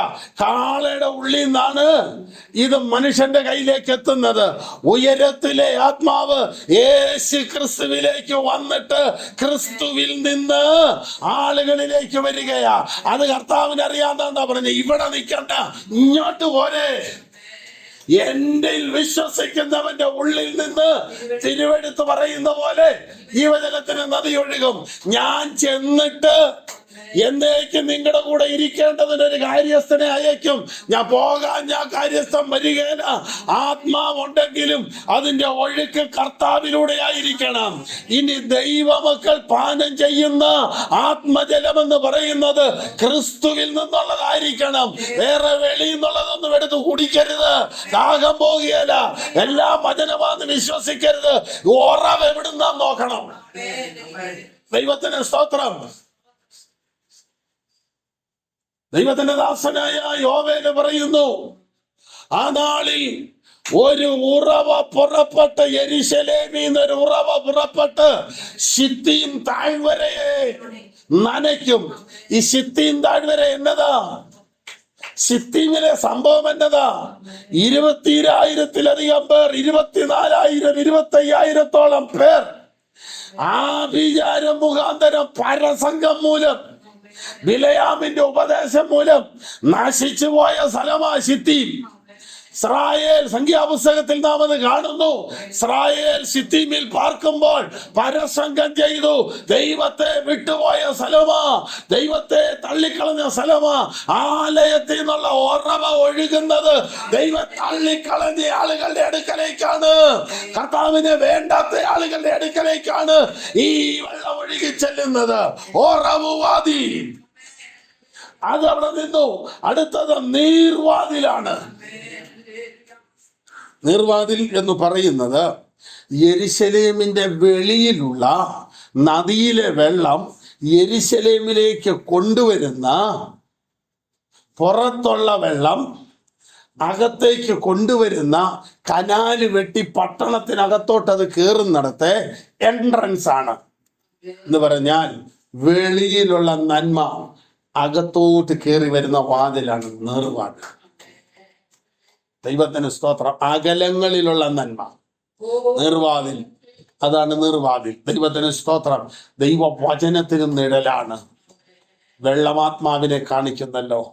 ദൈവത്തിന് സ്തോത്രം. യെഹെസ്കേൽ 47 നാം ഇങ്ങനെ കാണുന്നു, ഞാൻ മടങ്ങി വരുമ്പോൾ ആലയത്തിന്റെ ഉമ്മരപ്പടിയുടെ കീഴിൽ നിന്ന് വെള്ളം കിഴക്കോട്ട് പുറപ്പെടുന്ന കണ്ടു. ആലയത്തിന്റെ ഉമ്മരപ്പടിയുടെ കീഴിൽ നിന്ന് വെള്ളം പുറപ്പെടുന്നു. നിങ്ങൾ ദൈവത്തിന്റെ മന്ദിരമെന്നും ദൈവത്തിന്റെ ആത്മാവ് നിങ്ങളിൽ വസിക്കുന്നു എന്നും നിങ്ങൾ അറിയുന്നില്ലയോ? നാമാണ് ജീവനുള്ള ദൈവത്തിന്റെ ആലയം. അപ്പോൾ ആലയത്തിൽ നിന്ന് വേണം ഈ വെള്ളം പുറപ്പെടാൻ. ദൈവത്തിന് സ്തോത്രം. നിന്റെ ഉള്ളിൽ നിന്ന് വേണം ഈ വെള്ളം പുറപ്പെടാൻ. നിന്റെ ഉള്ളിൽ നിന്ന് ഈ വെള്ളം പുറപ്പെടണമെങ്കിൽ നിന്റെ അകത്തത് ഉണ്ടായിരിക്കണം. എന്ന് പറഞ്ഞാൽ നീ ആദ്യം കുടിച്ചെങ്കിലേ മറ്റൊരാൾക്ക് ദാഹമകറ്റുവാൻ നിന്നെ ഉപയോഗിക്കുവാൻ കഴിയും. ദൈവത്തിന് സ്തോത്രം. അപ്പോൾ അടുത്ത വാതിൽ നീർവാതിലാണ്. ഇനി 8ാമത്തെ വാതിൽ, അത് കുതിരവാതിൽ. കുതിരവാതിൽ മുതൽ പുരോഹിതന്മാർ ഓരോരുത്തൻ താന്റെ വീട്ടിന് നേരെ അറ്റകുറ്റം തീർത്തു. ദൈവത്തിന് സ്തോത്രം. കുതിരവാതിൽ എന്ന് പറയുന്നത് യുദ്ധത്തിന് പുറപ്പെടുന്ന സ്ഥലമാണ്. അല്ലെങ്കിൽ യുദ്ധം ചെയ്യുവാൻ ഇസ്രായേൽ പുറപ്പെടുമ്പോൾ ഇസ്രായേലിലെ കുതിരകൾ ഇറങ്ങി പോകുന്നത് ഈ വഴിയാണ്. ദൈവത്തിന് സ്തോത്രം. നമുക്കൊരു പോരാട്ടമുണ്ട്. നമുക്ക് പോരാട്ടമുള്ളത് ജഡരക്തങ്ങളോടല്ല, വാഴ്ചകളോടും അധികാരങ്ങളോടും ഈ ലോകത്തിന്റെ അധിപതിയോടും സർലോകങ്ങളുടെ ദുഷ്ടാത്മസേനയോടുമാണ്. അപ്പോൾ ദൈവവചന കർത്താവിന് വേണ്ടി ഒരു വാതിലുണ്ട്. ആത്മാക്കളെ നേടാൻ ഒരു വാതിലുണ്ട്. ദൈവത്തിന് സ്തോത്രം. നമ്മുടെ പഴയ അനുഭവത്തിലേക്ക് നാം തിരിച്ചു പോകുന്ന അനുഭവമുണ്ട്. അതിനുശേഷം ഉറവുവാതിലുണ്ട്, വെള്ളം കുടിക്കുവാനുള്ള അല്ലെങ്കിൽ നീർവാതിലുണ്ട്. ഇതെല്ലാം ഉള്ളപ്പോൾ തന്നെ ശത്രുവിനോട് പോരാടാനും ഒരു വാതിലുണ്ട്. ദൈവത്തിന് സ്തോത്രം. ദൈവസഭ പടയാളിയാണ്. ഈ പോർക്കളത്തിൽ കർത്താവിന്റെ ആയുധങ്ങൾ എന്തി നിൽക്കുന്ന പടയാളിയാണ് ദൈവത്തിന്റെ ജനം. നിങ്ങൾ ആ ക്രിസ്തുവിന്റെ പടയാളിയെ നോക്ക്. ആക്രമിക്കാനുള്ള ആയുധത്തെക്കാൾ കൂടുതൽ പ്രതിരോധിക്കാനുള്ള ആയുധമാണ്. അരയ്ക്ക് സത്യം, നീതി എന്ന കവചം, രക്ഷ എന്ന ശിരസ്ത്രം, വിശ്വാസം എന്ന പരിച എല്ലാം ഉണ്ട്. ആക്രമിക്കാൻ ഒരായുധമേ ഉള്ളൂ, വാള്, ദൈവവചനം എന്ന വാള് എന്ന് പറഞ്ഞാൽ ഇങ്ങോട്ട് ആക്രമിക്കുന്ന ആക്രമണങ്ങളെ തടയാനുള്ളതാണ് ഡിഫൻസ് ആൻഡ് ഒഫൻസ് എന്നാ പറയുന്നത്. അപ്പോൾ ഒഫൻസ് ആക്രമിക്കാനുള്ളതാണ്. ആക്രമിക്കാനുള്ളതിനേക്കാൾ കൂടുതൽ ഡിഫൻസ് ചെയ്യാനുള്ളതാണ് ദൈവമക്കളുടെ കയ്യിലിരിക്കുന്ന ആയുധം. ഈ കായികാഭ്യാസമൊക്കെ പഠിക്കുമ്പോഴേ അതിനകത്ത് പറയുന്നൊരു കാര്യമുണ്ട്. അടി കൊടുക്കാനല്ല അഭ്യാസം പഠിക്കുന്നത്, അടി മേടിക്കാതിരിക്കാണ്. അടി കൊടുക്കാൻ ചിലപ്പോൾ ഒന്നും അറിയത്തില്ലെങ്കിലും കാടം തല്ല് വേണേലും തല്ല. അടി കൊടുക്കാനല്ല പഠിക്കുന്നത്, അടി വാങ്ങിക്കാതിരിക്കാൻ പഠിക്കുക എന്നുള്ളതാണ്. ഞങ്ങളെയൊക്കെ പണ്ട് ആശാൻ പറഞ്ഞതെന്നൊക്കെ ഞാൻ ഓർക്കുന്നുണ്ട്. അടി കൊള്ളാതിരിക്കാൻ നോക്കുക എന്നുള്ളതാണ്. ഒരു 2-3 പ്രാവശ്യം ഒരടിക്ക് ഒഴിവൊരുത്തം വരുത്തുന്ന കാണുമ്പം അറിയാവുന്നവനറിയാം ഇവനിട്ട് തല്ലാൻ പോയിട്ട് കാര്യമില്ല, കാരണം അവൻ ഇങ്ങോട്ട് തല്ലിയില്ലെന്നുള്ളതേ ഉള്ളൂ. ഒഴിവാകാൻ അറിയാവുന്നവന് അടിക്കാനും അറിയാവുന്നുള്ള സാമാന്യബോധം ഉണ്ടാകും. ദൈവ പൈതലിന് പടയാളിയുടെ ഒരു അനുഭവമുണ്ട്. എങ്ങനെ? പടചേർത്തവനെ പ്രസാദിപ്പിക്കേണ്ടതിന് യാതൊരു പടയാളിയും തന്റെ ജീവന കാര്യത്തിൽ ഇടപെടുന്നില്ല. അടുത്തത്, അംഗം പൊരുതുന്നവനല്ല സകലത്തിലും വർജനം ആചരിക്കുന്നു. അത് ഇവിടെ വാടുന്ന കിരീടം പ്രാപിക്കാനാണെങ്കിൽ നാം വാടാത്ത കിരീടത്തിന് വേണ്ടി പോരാടുന്നവരാണ്. ദൈവത്തിന് സ്തോത്രം. ശത്രുവിനോട് പോരാടുക എന്ന് പറഞ്ഞാൽ നമ്മുടെ ശത്രു മനുഷ്യനല്ലെന്നോർക്കണം, നമ്മുടെ ശത്രു കൂട്ടു സഹോദരനല്ലെന്നോർക്കണം. നമ്മുടെ ശത്രു എന്ന് പറയുന്നത് പിശാചാണ്. നമ്മെ ആത്മീയ അനുഭവത്തിൽ നിന്ന് വീഴിച്ചു കളയുന്ന പൈശാചിക പോരാട്ടങ്ങളോടാണ് നാം എതിർക്കേണ്ടത്. അപ്പോൾ കുതിരവാതിൽ യുദ്ധത്തിന് പോകുന്നതാണ്. ഇനി 9ാമത്തെ വാതിൽ, അത് കിഴക്കേ വാതിൽ.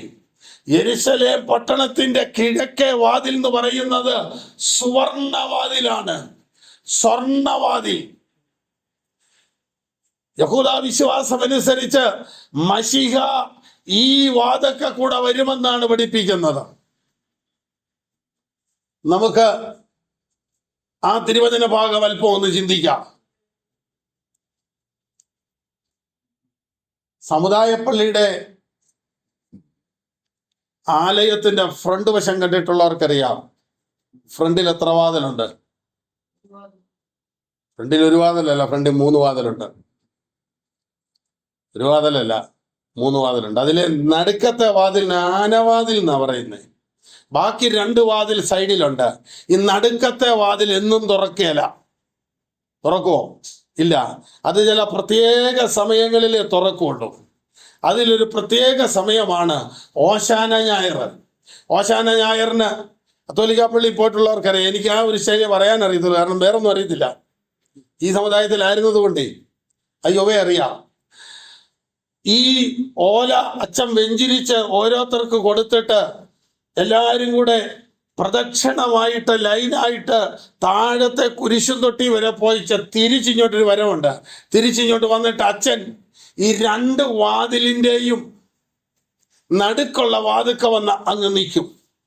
നിന്നിട്ട് 24-ാം സങ്കീർത്തനത്തിലെ ഒരു ഭാഗം പറയും, വാതിലുകളെ നിങ്ങളുടെ തലകളെ ഉയർത്തുവീൻ, പണ്ടേ ഉള്ള കഥകളെ ഉയർന്നിരിപ്പീൻ, മഹത്വത്തിന്റെ രാജാവ് പ്രവേശിക്കട്ടെ. ഉടനെ കപ്പിയാരി പള്ളിക്കകത്ത് ഈ അടച്ച കഥകിന്റെ അകത്ത് കയറുന്നുണ്ട്. കപ്പ്യാർ ഇതിങ്ങനെ അടുത്ത് വായിക്കും. മഹത്വത്തിന്റെ രാജാവാര്? അപ്പൊ പുറത്ത് നിൽക്കുന്ന അച്ഛൻ പറയും, വീരനായ യഹോവ, യുദ്ധവീരനായ യഹോവ, അവൻ തന്നെ മഹത്വത്തിന്റെ രാജാവ്. ഇത് പറയുമ്പോൾ ഉടനെ ഒന്നുകൂടി ഇത് ആവർത്തിക്കും. കാരണം 2 പ്രാവശ്യം വേദപുസ്തകത്തിൽ 24-ാം സങ്കീർത്തനത്തിൽ ഈ കാര്യം പറയുന്നുണ്ട്. 22, 23, 24 3 ഇടയന്റെ 3 നില കാണിക്കുന്ന സങ്കീർത്തനങ്ങളാണത്. 22 നല്ല ഇടയനെ കാണിക്കുന്നു. സാധാരണ എല്ലാവരും പറയും 23 നല്ല ഇടയൻ. അല്ല, 22-ാം സങ്കീർത്തനമാണ് നല്ല ഇടയൻ. നല്ല ഇടയൻ തന്റെ ആടുകൾക്ക് വേണ്ടി ജീവനെ കൊടുക്കുന്നു. അപ്പോൾ 22-ാം സങ്കീർത്തനം കർത്താവ് ജീവനെ കൊടുത്ത കാര്യമാ പറയുന്നേ. പിന്നെ 23-ാം സങ്കീർത്തനം കാണിക്കുന്നത് നല്ല ഇടയൻ കഴിഞ്ഞാൽ പിന്നെ ആടുകളുടെ വലിയ ഇടയനെയാ കാണിക്കുന്നത്. 1 പത്രോസിന്റെ ലേഖനത്തിലുണ്ട്, ആടുകളുടെ വലിയ ഇടയനായ കർത്താവ് ആ ദിവസത്തിൽ ആ പ്രത്യക്ഷത തരും.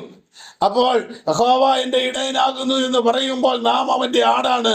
ആടുകളുടെ വലിയ ഇടയനായ ക്രിസ്തു നമ്മുടെ കർത്താവായ യേശു ക്രിസ്തുവാണ്. 23-ാം സങ്കീർത്തനത്തിൽ കാണുന്നത് വലിയ ഇടയനെയാ. നല്ല ഇടയൻ 22-ലും, വലിയ ഇടയൻ 23-ലും, ശ്രേഷ്ഠ ഇടയൻ 24-ലും. ഇടയ ശ്രേഷ്ഠൻ പ്രത്യക്ഷനാകുമ്പോൾ നാം ജീവന്റെ വാടാത്ത കിരീടം പ്രാപിക്കുമെന്ന് പത്രോസിന്റെ ലേഖനത്തിൽ പറയുന്ന ഇടയ ശ്രേഷ്ഠൻ ക്രിസ്തുവാണ്. അതാണ് 24-ാം സങ്കീർത്തനത്തിൽ കാണുന്നത്. വീരനായ യഹോവ, യുദ്ധവീരനായ യഹോവ, അവൻ തന്നെ മഹത്വത്തിന്റെ രാജാവ് എന്ന് പറയുമ്പോൾ ഈ വാതിൽ തനിയെ തുറക്കുകയും ഈ അച്ഛനും കൂടെ വരുന്ന ആളുകളും കൂടെ ഈ ആലയത്തിലേക്ക് പ്രവേശിക്കും. എന്നതാ ഈ സംഭവം? യേശുക്രിസ്തു കഴുതക്കുട്ടിയുടെ പുറത്ത് കയറി യെരൂശലേമിന്റെ രാജവീഥികളിലൂടെ പോകുമ്പോൾ അന്ന് ഈ കഴുതയുമായിട്ട് കർത്താവ് യെരൂശലേമിലെ പട്ടണത്തിനകത്തേക്ക് ആർപ്പോടെ പ്രവേശിച്ചു. അതുകൊണ്ട് ദൈവത്തിന്റെ വചനം പറയുന്നു, നിങ്ങൾ ശ്രദ്ധിച്ചു കേൾക്കണം. യെഹെസ്കേൽ പ്രവചനം 44-ന്റെ 1 മുതൽ.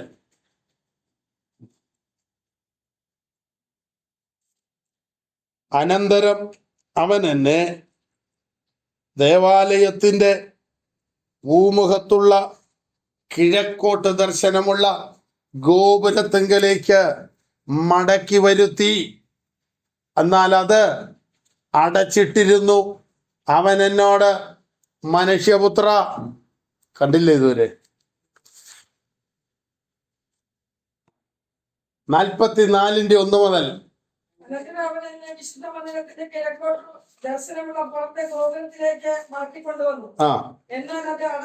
എന്നാൽ അത് അടച്ചിരുന്നു.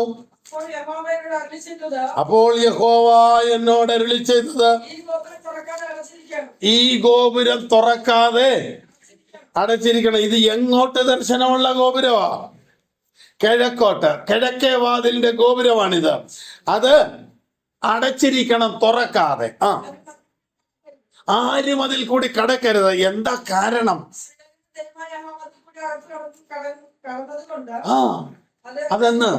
എന്ന് ഇസ്രായേലിന്റെ ദൈവമായ യഹോവ അതിൽ കൂടി അകത്ത് കടന്നത് കൊണ്ട് അത് അടച്ചിരിക്കണം.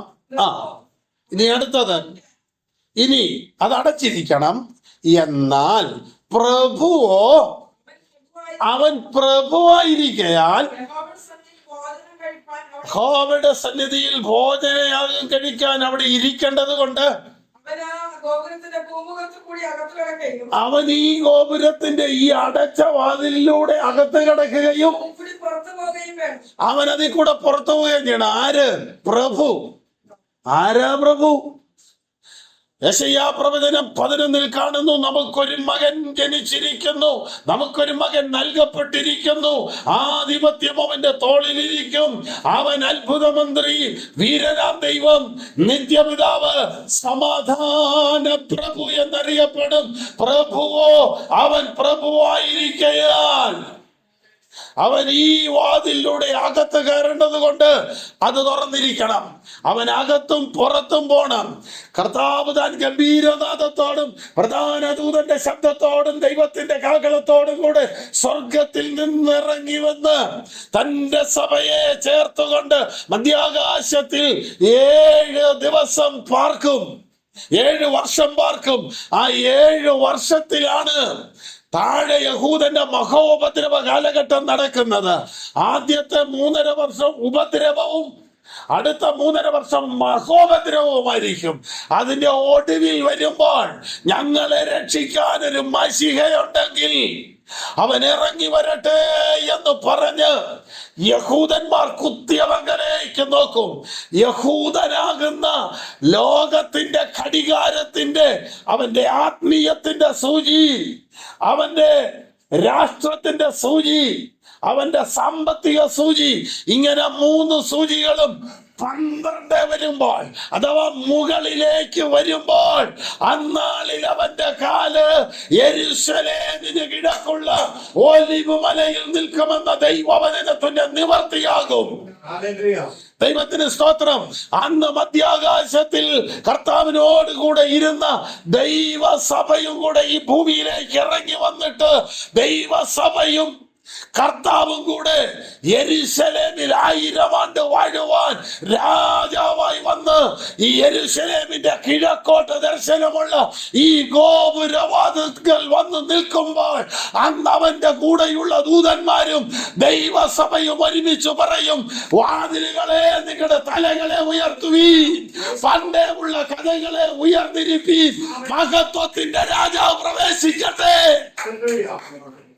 ഈ സംഭവമാണ് അച്ഛൻ ഈ ഓലയും കൊണ്ട് കറങ്ങി നടന്ന് കാണിക്കുന്നത്. അതെന്നതാന്നൊരു പക്ഷെ അച്ഛനും അറിയത്തില്ലായിരിക്കും. ദീർഘജല വർഷങ്ങൾ നടന്നിട്ട് എനിക്ക് പിടി കിട്ടിയില്ല. അത് വിട്ടപ്പോഴാ പിടി കിട്ടിയത്. ചെയ്തുകൊണ്ടിരുന്നപ്പോ എന്നാന്നറിയത്തില്ലായിരുന്നു. ഞാനിവിടെ പറഞ്ഞിട്ടുണ്ട്, നമ്മൾ പള്ളിയിലായിരിക്കുമ്പോൾ നമ്മൾ കുരിശ് വരയ്ക്കുമായിരുന്നല്ലോ, ഇല്ലേ? നമ്മുടെ നെറ്റിയിൽ കുരിശ് വരയ്ക്കും. എന്തിനാ കുരിശ്?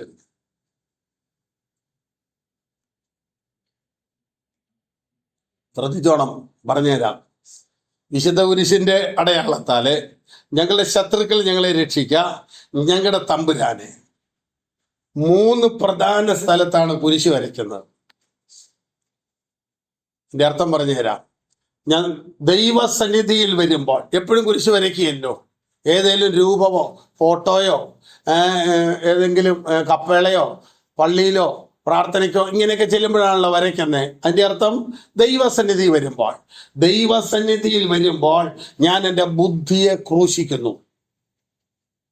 അവിടെ ഇനി ചലിക്കേണ്ടത് എൻ്റെ ബുദ്ധിയല്ല, എൻ്റെ ആത്മാവാണ്. പെന്തക്കോസ്തുകാർ ശ്രദ്ധിക്കേണ്ട കാര്യമാണ്. രണ്ടാമത്തെ കുരിശ് വരയ്ക്കുന്നത് ഇവിടെ വരയ്ക്കുമ്പോൾ പറയുന്നത് എന്നാന്നറിയാവോ? ഞങ്ങളുടെ ശത്രുക്കൾ ഞങ്ങളെ രക്ഷിക്കാമെന്ന്. മനുഷ്യന്റെ വായ അവന് ശത്രു ഉണ്ടാക്കുന്നത്, മനുഷ്യന്റെ വായാണ് അവന് ശത്രുത ഉണ്ടാക്കുന്നത്, മനുഷ്യന്റെ നാവാണ് അവന് ദോഷം ചെയ്യുന്നത്. അപ്പോൾ ഞാൻ ദൈവസന്നിധിയിൽ വരുമ്പോൾ ഞാൻ എൻ്റെ അധരങ്ങളെ ക്രൂശിക്കുന്നു. സങ്കീർത്തനം 39, ആത്മാവ് പറയാതെ അധരം തുറക്കരുത്. ഞാൻ ഉരിയാടാതെ ഊമനായിരുന്നു, നന്മയെ ഗണ്യമാക്കാതെ മൗനമായിരുന്നു.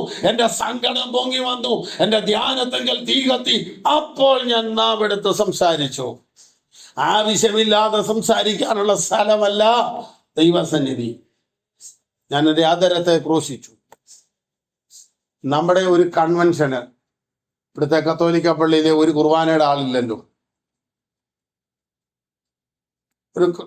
ഒരു കത്തോലിക്ക പള്ളിയിലെ ഒരു കുർബാനയ്ക്ക് 3-4 കുർബാനയുണ്ടല്ലോ. ഒരു കുർബാനയ്ക്ക് 1000 പേര് കൂടുന്നു കൂട്ടിക്കോ.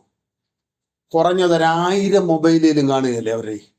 അച്ഛൻ്റെ കൂടെ കൂട്ടി 1001 കാണുകയല്ലേ. കപ്പിയാരുടെയും കൂടെ കൂട്ടി 1002 കാണുകയല്ലേ. 1002 മൊബൈലുണ്ട്. ഒരെണ്ണം ബെല്ലടിക്കുകയല്ലോ പള്ളിയിൽ. ആ 3/4 മണിക്കൂർ 1 മണിക്കൂർ നേരത്തെ കുർബാനയ്ക്ക് ഒരു മൊബൈൽ ബെല്ലടിക്കുകയല്ലോ. എന്നാൽ 4-3-7 പേരുള്ള പെന്തക്കോസ്ത് പള്ളിയിൽ 24 മണിക്കൂറും പ്രസംഗത്തിനിടയ്ക്ക് മൊബൈൽ ഇട്ടടിക്കുക. ഇരിക്കുന്ന സ്ഥലമേതാന്ന് ബോധം വേണം, ഇരിക്കുന്നത് എവിടെയാന്ന് ബോധ്യം പറയണം. ഞാൻ ഞായറാഴ്ച കർത്താവിനെ ആരാധിക്കുന്നവനാണെന്ന് ബോധമുണ്ടെങ്കിൽ എന്നെ വിളിക്കുന്നവൻ അറിയാം ഇത്ര മണി കഴിയാതെ വിളിച്ചാൽ കിട്ടുകയല്ലെന്ന്. അല്ലെങ്കിൽ ആ പരുവത്തിലുള്ള വിളിയായിരിക്കും അത്. അപ്പോൾ ഞങ്ങളുടെ ശത്രുക്കൾ ഞങ്ങളെ രക്ഷിക്കാം. അടുത്ത ഞങ്ങളുടെ തമ്പുരാനെ എന്നും പറഞ്ഞ് വിളിക്കുന്നത് ഇവിടെ എന്ന് പറഞ്ഞാൽ തമ്പുരാൻ ഇരിക്കേണ്ടത് ഇവിടെ നിന്ന് ഹൃദയത്തില. അടുത്തത് എന്നിട്ട് പിതാവിനും പുത്രനും പരിശുദ്ധാത്മാവിനും നാമത്തിൽ ആമേൻ. എന്നതാ അത്? ഒരു കുരിശാണത് ഇങ്ങനെ വരച്ചു കൊണ്ടുവരുന്നത്. അതിന്റെ അർത്ഥം ഇതാണ്, പിതാവ് എന്ന് പറയുമ്പോൾ തലയിലോട്ടാ പോകുന്നത്. ഉയരത്തിലെ ദൈവം ക്രിസ്തുവായി പുത്രനും എന്ന് പറയുമ്പോൾ ഉയരത്തിലെ ദൈവം പുത്രനായി എൻ്റെ ഹൃദയത്തിൽ വന്നു. ആ പുത്രൻ ആത്മാവിനെ തന്ന് ഇടതുവശത്തിന്റെ ഉടമകളായിരുന്ന ഞങ്ങളെ വലതുവശത്തിന്റെ ഉടമകളാക്കി. ആരെങ്കിലും, നിങ്ങളൊക്കെ പലരും വരച്ചിട്ടുണ്ടല്ലോ, പിതാവിനും പുത്രനും വെച്ചിട്ടുണ്ട്. ഈ ഇടത്തുനിന്ന് വലത്തോട്ടല്ലാതെ വലത്തുനിന്ന് ഇടത്തോട്ട് കൊണ്ടുപോയിട്ടുണ്ടോ? ഇന്ന് വരെ കൊണ്ടുപോയിട്ടില്ല. കൊണ്ടുപോകാനൊക്കത്തില്ലെന്ന്. വ്യവസ്ഥ അങ്ങനെയല്ല. യഹൂദനെ സംബന്ധിച്ച് പാപത്തിന്റെ വശമാണ് ഇടത്തുവശം. അവിടുന്നാണ് വലതുഭാഗത്തേക്ക് കൊണ്ടുവന്നത്. വലതുവശം ദൈവത്തിന്റെ വശമാണെന്നാണ് അവരുടെ പഠിപ്പിക്കൽ. അതാണ് സക്കറിയ പുരോഹിതൻ യഹോവയുടെ ആലയത്തിൽ ധൂപം കാട്ടുമ്പോൾ യാഗപീഠത്തിന്റെ വലത്തുവശത്ത് ദൈവത്തിന്റെ ദൂതൻ നിൽക്കുന്ന കണ്ടിട്ട് താൻ ഭയപരവശനായി. വലത്തുവശം ദൈവത്തിനുള്ളതാ. അതിനപ്രകാരമാണ് പറഞ്ഞേ. അപ്പോൾ ഉയരത്തിലെ ദൈവം പുത്രനായി മനുഷ്യനായി എൻ്റെ ഹൃദയത്തിൽ വന്നു. പിതാവ് പുത്രനായി വന്ന് ആത്മാവിനാൽ എന്നെ ഇടത്തുനിന്ന് വലത്തോട്ട് കൊണ്ടുപോയി. ഇത് ഇവർക്ക് എവിടെ നിന്നാ കിട്ടിയേ? ഒരു കാരണം വേണമല്ലോ. ഇവർക്ക് ഇത് എവിടെ നിന്നാ കിട്ടിയേ? ലേവ്യ പുസ്തകത്തിൽ നിന്നാ കിട്ടിയേ. ഹോമയാഗത്തിന് നീ അർപ്പിക്കുന്നത് ഒരു കുറുപ്രാവിനെയാണെങ്കിൽ അതിന്റെ തല പിരിച്ചു പറിച്ച് യാഗപീഠത്തിൽ ഇടണം. തല ക്രൂശിച്ചു. അടുത്തത് രണ്ടാക്കാതെ അതിനെ പിളരണം. രണ്ടാക്കരുത്, പിളരണം. വസ്ത്രങ്ങളെയെല്ലാം ദേഹങ്ങളെ തന്നെ കീറി നിങ്ങളുടെ ദൈവമായ യഹോവയിലേക്ക് തിരിയണം. ഉണ്ടോ? അവിടെ നിന്നാണ് ഇത് കിട്ടിയത്. പഴയ നിയമ യാഗങ്ങൾക്കെല്ലാം അതിൻ്റെ പിന്നിൽ കാൽവരിയിലെ ഒരു പരമയാഗത്തിന്റെ നിഴലുണ്ട്. കാൽവരിയിലെ ഒരു പരമയാഗത്തിന്റെ നിഴലുണ്ട്. യഹൂദന്മാരുടെ പെരുന്നാളുകളിലെ ഏറ്റവും ശ്രേഷ്ഠമേറിയൊരു പെരുന്നാളാണ് മഹാപാപ പരിഹാര പെരുന്നാൾ എന്ന് പറയുന്നത്. ആ പെരുന്നാൾ യഹൂദന്റെ യഥാസ്ഥാപനത്തിന് നിഴലാണ്. എല്ലാ യഹൂദന്മാരും ഒരുമിച്ച് കർത്താവിലേക്ക് അനുദപിച്ചു വരുന്ന ആ ഒരു പെരുന്നാളിന് നിഴലാണ്. ആ പെരുന്നാളിന് എല്ലാ യഹൂദനും വരണം. അനുദപിക്കാത്തവനെ നിങ്ങൾ ജനത്തിനിടയിൽ നിന്ന് ഛേദിച്ചു കളയണമെന്നാണ് വ്യവസ്ഥ. അന്ന് പുരോഹിതൻ വരുന്ന ആ ഒരു ശ്രേഷ്ഠമേറിയ അനുഭവം ഏറെ വർണ്ണനീയമാണ്. അപ്പോൾ നാം പറഞ്ഞു വന്നത് കുതിരവാതിലിനെ കുറിച്ചാണ്. നമുക്ക് യുദ്ധം ചെയ്യുവാൻ ഒരനുഭവമുണ്ട്. ഒരു യുദ്ധത്തിൻ്റെതായ ഒരനുഭവത്തിലേക്ക് നാം ഇറങ്ങേണ്ടതായിട്ടുണ്ട്. ദൈവത്തിന് സ്തോത്രം. അത് കഴിഞ്ഞുള്ള വാതിൽ, കിഴക്കേ വാതിലിനെ കുറിച്ചാണ് നമ്മൾ പറഞ്ഞുകൊണ്ടിരുന്നത്. ഈ കിഴക്കേ വാതിൽ യഹൂദനെ സംബന്ധിച്ച്, നാമധേയ ക്രൈസ്തവരെ സംബന്ധിച്ച് കിഴക്കിന് പ്രാധാന്യമുണ്ടല്ലേ. പ്രാർത്ഥിക്കാമെന്ന് പറയും ഉടനെ എല്ലാവരുടെ വട്ടം കറങ്ങി കിഴക്കോട്ട് തിരിഞ്ഞിരിക്കുന്നതാണ്. എന്നാൽ ദൈവവചനം എന്നതാ പറയുന്നത്? കിഴക്കെന്നല്ല, പടിഞ്ഞാറെന്നല്ല, തെക്കെന്നല്ല, ഉയർച്ച വരുന്ന അവിടുന്ന് അല്ലെന്ന് പറഞ്ഞിട്ടും അങ്ങോട്ട് തിരിഞ്ഞിരിക്കുക. സംശയം ഉണ്ടോ ആർക്കെങ്കിലും? 75-ാം സങ്കീർത്തനത്തിൽ എഴുതിയിട്ടുണ്ട് അങ്ങനെ, കിഴക്കുന്നല്ലെന്ന്, എന്നാലും കിഴക്കോട്ട്. യേശുക്രിസ്തു ഭൂമിയിൽ ജനിച്ചു കഴിഞ്ഞപ്പോൾ കിഴക്ക് നിന്ന് വിദ്വാന്മാര് വന്നെന്നാ. അപ്പൊ കിഴക്കെന്ന് വരുന്ന ചെറിയ പുള്ളികളല്ല, വിദ്വാന്മാരാ. ഞങ്ങളെയൊക്കെ കിഴക്കരുന്നാ വിളിക്കുന്നത്. നമ്മളൊക്കെ ചെറിയ പുള്ളികളല്ലെന്നായിരിക്കും എൻ്റെ അർത്ഥം. എന്തോ ഞങ്ങളെയൊക്കെ കിഴക്കരുന്നാ വിളിക്കുന്നത്. ഇടുക്കിക്കാരെയൊക്കെ വിളിക്കുന്നത് കിഴക്കരുന്ന്. ദൈവത്തിന്റെ സ്തോത്രം. കിഴക്ക് നിന്ന് ഉയർച്ചയില്ല. പടിഞ്ഞാറ് നിന്നൂടെ ഉയർച്ചയില്ല, തെക്ക് നിന്ന് ഉയർച്ചയില്ല. 3 സ്ഥലം പറഞ്ഞിട്ട് വടക്ക് മാത്രം വിട്ടിരിക്കുക. വടക്കുന്നൊരു ഉയർച്ചയുണ്ട്. വടക്കെന്ന് പറയുന്നത് എവിടാ? ഭൂലോകത്തിന്റെ വടക്ക് എവിടാ? നിങ്ങള് ഭൂപടം കണ്ടിട്ടുണ്ടെങ്കിൽ അറിയാം. വടക്കുന്ന് താഴെ എഴുതിയിട്ട് മേളിലോട്ട് ആരോമാർ കൊടുത്തിരിക്കുക. ഉരുണ്ട ഭൂമിയുടെ വടക്ക് വശം എന്ന് പറയുന്നത് മുകൾ വശമാണ്. അതുകൊണ്ടാണ് ഉത്തര ദിക്കെന്ന് പറയുന്നത് വടക്ക് ദിക്കാണ്. സങ്കീർത്തനം 48 ഉത്തരഗിരിയായ സിയോൻ പർവ്വതം ഉയരം കൊണ്ട് മനോഹരവും സർവഭൂമിയുടെയും ആനന്ദമാകുന്നു. അതിന്റെ അരമനകളിൽ ദൈവം ഒരു ദുർഗമായി വെളിപ്പെട്ടു വന്നിരിക്കുന്നു. ബാക്കി 3 സ്ഥലത്തും ഉയർച്ചയില്ലെങ്കിൽ ദൈവം വസിക്കുന്ന ഉത്തരഗിരിയിൽ ഉണ്ട്. പിശാച് പറഞ്ഞു അത് തന്നെയാണ്, ഞാൻ ഉത്തരഗിരിയിൽ ഇരുന്നരുളും. ദൈവത്തിന്റെ സ്ഥലമായതുകൊണ്ട് അവിടെ കയറി പിടിക്കാൻ നോക്കുന്നതാണ്. ബാക്കി നിങ്ങൾ ഏതൊക്കെ ദേശത്ത് പോയി അന്വേഷിച്ചാലും ദൈവപ്രവൃത്തി കണ്ടാലും ദൈവോടല്ല, വടക്കാണ്. ഭൂമിയുടെ വടക്ക് വശം എന്ന് പറയുന്നത് മുകൾ വശമാണ്. റബ്ബർ പന്ത് പോലിരിക്കുന്നുണ്ട്. ദൈവത്തിന് സ്തോത്രം.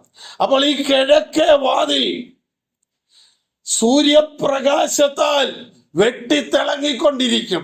ഇതിന്റെ അർത്ഥം ഇത്രയേ ഉള്ളൂ, യേശുക്രിസ്തു നീതി സൂര്യനാണ്. അപ്പൊ നീതി സൂര്യൻ ഉദിക്കുന്നത് കിഴക്കായതുകൊണ്ട് കർത്താവ് വരുന്നതും കിഴക്കെന്നാണെന്നൊരു പ്രതീക്ഷയോടെയാണ് ആളുകൾ കിഴക്കോട്ട് നോക്കി പ്രാർത്ഥിക്കുന്നത്. യെഹെസ്കേൽ പ്രവചനം 8 കാണുന്നു, കിഴക്കോട്ട് തിരിഞ്ഞു സൂര്യനെ നമസ്കരിക്കുന്നു. ഹൈന്ദവ സഹോദരങ്ങൾ പ്രാർത്ഥിക്കുമ്പോൾ, സൂര്യ നമസ്കാരം ചെയ്യുമ്പോൾ കിഴക്കോട്ട് നിന്ന് സൂര്യനെ നമസ്കരിക്കുന്നു. മനുഷ്യരുടെ ഇടയിൽ, ക്രൈസ്തവരുടെ ഇടയിലും കിഴക്കിനുള്ള പ്രാധാന്യം അതാണ്. കിഴക്കിനുള്ള പ്രാധാന്യം തീർന്നില്ല. ഒരു മനുഷ്യൻ കറങ്ങാവുന്ന എല്ലാ ദിക്കിലൂടെ കറങ്ങിയാലും മരിച്ചു കഴിയുമ്പോൾ അവന്റെ തല എങ്ങോട്ട് വെക്കും? തെക്കോട്ട് എടുക്കുക എന്നൊക്കെ പറയും. നമ്മൾ ക്രിസ്ത്യാനികൾ വെക്കുന്നത് പടിഞ്ഞാറോട്ട് തല വെക്കും, അല്ലേ? നിങ്ങൾ കണ്ടിട്ടുണ്ടോ പെന്തക്കോസുകാർ മരിച്ചു കഴിഞ്ഞിട്ട് ആ ശവം കൊണ്ട് വന്നേച്ച് നിന്നോണ്ട് വട്ടം കറങ്ങുന്നേ? ഇല്ല, കാര്യമുള്ളതാണോ? എവിടെ ഇരുന്നാലും അയാൾ എഴുന്നേറ്റ് പോവില്ല. എന്നിട്ട് എങ്ങനെ വെക്കണ്ടേ? എങ്ങനെ വെച്ചാൽ എന്നാന്ന്? നാണം കെട്ട പരിപാടിയല്ലേ. ആചാരങ്ങളും അനുഷ്ഠാനങ്ങൾക്കും നമ്മൾ അതീതരാണെങ്കിൽ എങ്ങനെ വെക്കണ്ടേ കാണിക്കുന്നത് കണ്ടിട്ടുണ്ട് ഞാൻ ഒരുപാടിടത്ത്. ഒരു ഉപദേശിയുടെ റെഡ് ബോഡി ഇട്ടോണ്ടിട്ട് കാണിക്കുന്നത് ഞാൻ കണ്ടതാ. അപ്പൊ ഇച്ചിരി ഇരുത്തം വന്ന കാർന്നവർ പറയും തിരിച്ചുപോയി, ഉടനെ തിരിച്ചങ്ങ് വെച്ചു. ഇതെല്ലാം കഴിഞ്ഞിട്ട് ഈ ബോഡി ഇവിടുന്ന് വീട്ടിൽ നിന്ന് കൊണ്ടുപോകാനായിട്ട് ഇറക്കുമ്പോൾ തല ഇറക്കണോ കാലിറക്കണോ എന്ന് അറിയത്തില്ല. കിടന്ന് വിഷമിക്കുക. പിന്നെ തല തിരിക്കുക, ഉടനെ തിരിക്കുക, പിന്നെയും തിരിച്ചു. എങ്ങനെ ഇറക്കിയാൽ എന്നാ കുഴിയിലോട്ട് വെക്കുമല്ലേ? കേട്ടോ, നമ്മള് ഒരാചാരത്തിനും ഒരടിസ്ഥാനപരമായ ഒരു ആചാരങ്ങൾക്കും വിധേയരല്ലെന്ന് പറയുമ്പോഴും നമ്മളൊക്കെ ഇങ്ങനെ ചെയ്യുക. നമ്മുടെയൊക്കെ പിള്ളേരുടെ കല്യാണത്തിന് രാഹുവോ കേതുവോ ഒക്കെ ഉണ്ടെങ്കിൽ രാഹു കഴിഞ്ഞേ ഇറങ്ങുള്ളൂ. രാഹു കഴിയട്ടെന്ന് പറയുകയല്ല, പകരം അമ്മാച്ചൻ പറ്റെന്നേ പറയുള്ളൂ. അമ്മാച്ചൻ രാഹു കഴിയാതെ വരികയല്ല. അമ്മാച്ചൻ്റെ വോക്ക് പോവും. അപ്പുറത്തെ എവിടെയെങ്കിലും വാഴച്ചോട്ടിലൊക്കെ മാറി ഓപ്പിച്ചട്ടൊക്കെ പറഞ്ഞ് നിൽക്കും. ഈ രാഹു കഴിയുമ്പോഴത്തേക്കും വന്നേച്ച് മക്കളെ നിങ്ങൾക്ക് പോകണ്ടേ, പോകാറായല്ലോ, സന്ധ്യാകുകയില്ല, നീ ചെല്ലും വന്നാൽ പോകാനുള്ള കാര്യങ്ങൾ ചെയ്യുക. രാഹു കഴിഞ്ഞെന്ന് നമ്മളിത് എത്ര കണ്ടതാ. നിങ്ങൾ മുഹൂർത്തം നോക്കുന്നു, ലക്ഷണം നോക്കുന്നു, പെരുന്നാള്, ആണ്ട്, വാവ്, ശബത്ത്, ഞാൻ നിങ്ങൾക്ക് വേണ്ടി അധ്വാനിച്ചത് വെറുതെ ആയിപ്പോയോ? ഇനി ഡെഡ് ബോഡി കല്ലറയ്ക്ക് കൊണ്ടിരുമ്പോൾ സെല്ല് തുറന്നു വെച്ചേച്ച് തല കയറ്റണോ കാല് കയറ്റണോ എന്നറിയാൻ മേലെ കുഴയുന്ന കണ്ടിട്ടുണ്ട്. പമ്പര കറക്കുന്നല്ലിട്ട് കറക്കുക, എതിലേ കയറ്റണോന്ന് അറിയത്തില്ല, ആശയം കിട്ടുന്നില്ല അങ്ങോട്ട്. എതിലേലും കയറ്റി വെക്കണ്ടേ? ചെയ്യല. തല കയറ്റണോ കാല് കയറ്റണോ അറിയത്തില്ല. എന്നാൽ സമുദായക്കാരുടെ എല്ലാം സെമിത്തേരി നിങ്ങൾ നോക്കിക്കോ, അത് പടിഞ്ഞാറായിരിക്കും തല വെക്കുന്നത്, കിഴക്കോട്ട് കാലും വെക്കും. നമ്മൾ ജീവിച്ചിരുന്നപ്പോ എങ്ങനെയാണെന്നറിയാവോ? കിഴക്കോട്ട് തല വെക്കണമെന്നാ പറയുന്നത് കിടക്കാനല്ലേ? ആണോ? ഇങ്ങനെയൊക്കെ പറയുന്നത് കേട്ടിട്ടുണ്ട്. കിഴക്കോട്ട് തല വെക്കണം, വടക്ക് തല പോലും വടക്കോട്ട് വെക്കുകയല്ലെന്നോ ഒക്കെ ഇങ്ങനെയൊക്കെ ഓരോരുത്തർ പറയുന്നത് ഞാൻ കേട്ടിട്ടുണ്ട്. അപ്പോൾ കിഴക്കോട്ട് തല വെക്കണമെന്നാണ് പറയുന്നത്. അപ്പൊ ജീവിച്ചിരുന്ന കാലത്ത് അവൻ കിടന്നപ്പോഴെല്ലാം അവനെ എങ്ങനെ കിടത്തി? കിഴക്കോട്ട് തല വെച്ച് കിടത്തി. ആള് പോയപ്പോഴോ അവനെ നേരെ പടിഞ്ഞാറോട്ട് തല വെച്ചു. പടിഞ്ഞാറോട്ട് തല വെക്കുന്നതിന് പിന്നിലെ കാരണം എന്തെന്ന് ചോദിച്ചാൽ, സൂര്യൻ ഉദിക്കുമ്പോൾ ആദ്യം നോട്ടം കിട്ടണമെങ്കിൽ തല പടിഞ്ഞാറോട്ട് വെച്ച് കിടന്നാലേ സൂര്യൻ ഉദിക്കുമ്പോൾ നോട്ടം കിട്ടുകയുള്ളൂ. കിഴക്കോട്ട് തല വെച്ച് കിടന്നാൽ അങ്ങ് അറ്റത്ത് ചെന്ന് കഴിയുമ്പോൾ പടിഞ്ഞാറായി കഴിയുമ്പോഴേ കാണാനൊക്കെ ഉള്ളൂ. എന്ന് പറഞ്ഞാൽ യേശു ക്രിസ്തു നീതി സൂര്യനാണ്. അപ്പോൾ നീതി സൂര്യൻ കിഴക്കുന്ന് ഉദിക്കുമ്പോഴേ പുള്ളി എഴുന്നേക്കണം കണ്ടോണ്ട്. ഇല്ലെങ്കിൽ അങ്ങ് അസ്തമിക്കാറാകുമ്പോഴേ എഴുന്നേറ്റ് വരുന്നെങ്കിൽ ബാക്കിയുള്ളവർ പോകുമല്ലോ. അതാണ് അതിന്റെ പിന്നിലെ ഒരു വ്യവസ്ഥ. പിന്നെ മറ്റൊന്ന്, കിഴക്ക് നിന്ന് പടിഞ്ഞാറേക്ക് മിന്നൽ പോകുന്ന പോലെ യേശു ക്രിസ്തുവിന്റെ വരവാകുന്നു. അപ്പൊ കിഴക്കുന്ന് കർത്താവ് വരുമെന്നാണ് അവര് പഠിപ്പിക്കുന്നത്. അങ്ങനെ ഒരു ചിന്തയുണ്ട്. അതാണ് ഈ പ്രാർത്ഥനയ്ക്ക് കിഴക്കോട്ട് കൊടുക്കുന്നത്. ദൈവത്തിന് സ്തോത്രം. പ്രാർത്ഥനയിൽ ദിക്കുകൾക്ക് പ്രാധാന്യമില്ല, പ്രാർത്ഥിക്കുന്നതിന് ദിവസങ്ങൾക്ക് പ്രാധാന്യമില്ല, പ്രാർത്ഥിക്കുന്നതിന് സമയങ്ങൾക്ക് പ്രാധാന്യമില്ല. ഒരു മനുഷ്യന് എപ്പോൾ വേണേലും ദൈവസന്നിധിയിലേക്ക് വരാം, എന്ന് വേണേലും ദൈവത്തെ ആരാധിക്കാം. ദൈവത്തിന് സ്തോത്രം. നമ്മുടെ ഒക്കെ പെന്തിക്കോസുകാരുടെ ബോർഡിൽ എഴുതിയിട്ടേക്കുന്ന കാണാം. ഇത് ഇവിടെ എഴുതിയിട്ടുണ്ട്. ഇങ്ങനെ എഴുതരുതെന്ന് ഞാൻ പറഞ്ഞതാ, എന്നിട്ടും എഴുതി വെളിയിലെ ബോർഡിൽ. ആരാധന സമയം 8:30 മുതൽ 11 വരെ. അപ്പൊ ഇത് കഴിഞ്ഞുള്ള സമയങ്ങൾ എന്നെടുക്കുക. ഒരു രക്ഷിക്കപ്പെട്ട ദൈവ പൈതലിന്റെ ആരാധനാ സമയം എന്ന് പറയുന്നത് 8:30 മുതൽ 11 വരെയല്ല, സഭായോഗത്തിന്റെ സമയം. അത് നമ്മൾ രക്ഷിക്കപ്പെട്ട് കർത്താവിനെ കണ്ടുമുട്ടിയ അന്ന് മുതൽ നമ്മുടെ മരണം വരെയുള്ള സമയമാണ് നമ്മുടെ ആരാധന സമയം. നിങ്ങൾ ബുദ്ധിയുള്ള ആരാധനയായി നിങ്ങളുടെ ശരീരങ്ങളെ ജീവനും വിശുദ്ധിയും ദൈവത്തിന് പ്രസാദവുമുള്ള യാഗമായി സമർപ്പിപ്പീൻ. അപ്പോൾ കിഴക്കേ വാതിൽ യേശു ക്രിസ്തു പ്രത്യക്ഷനാകുമ്പോൾ അവൻ വന്ന് പ്രവേശിക്കേണ്ട വാതിലെന്ന് കർത്താവിന്റെ സന്നിധാനത്തുങ്കൽ യഹൂദന്മാർ വിശ്വസിക്കുന്നു. അപ്പോൾ നമ്മുടെ ജീവിതത്തിൽ കർത്താവിന് വരാന്, കർത്താവിൻ്റെ വചനം കേൾക്കാന്, കർത്താവിൻ്റെ വചനം അകത്തോട്ടെടുക്കാൻ ഒരു വാതിൽ വേണം. ആടുകൾ പുറത്തോട്ട് പോകുന്ന ഒരു വാതിൽ ക്രിസ്തുവായിട്ടുണ്ട്. നമുക്ക് പുറത്തോട്ടുള്ളതെല്ലാം ഉണ്ട്, നമ്മുടെ അകത്തോട്ട് വചനം കയറാനൊരു സംവിധാനം കൂടെ വേണം. ദൈവത്തിന് സ്തോത്രം. അതിനുള്ള വാതിലായിരിക്കണം കിഴക്കേ വാതിൽ. ദൈവത്തിന് സ്തോത്രം. ഒടുവിൽ ഒരു വാതിലൂടുണ്ട്, അതോടെ പറഞ്ഞ് നമുക്ക് അങ്ങ് അവസാനിപ്പിക്കാം. ദൈവത്തിന് സ്തോത്രം. 3-ാം അധ്യായത്തിന്റെ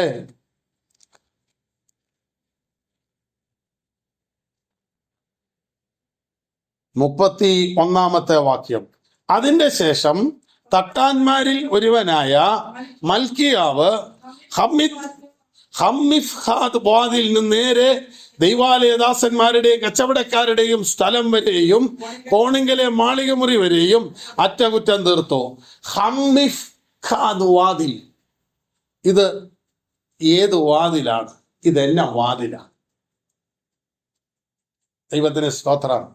ഇതാണ് യെരുശലേം പട്ടണത്തിലെ എല്ലാ വാതിലുകളെക്കാളും പ്രധാനപ്പെട്ട വാതിൽ.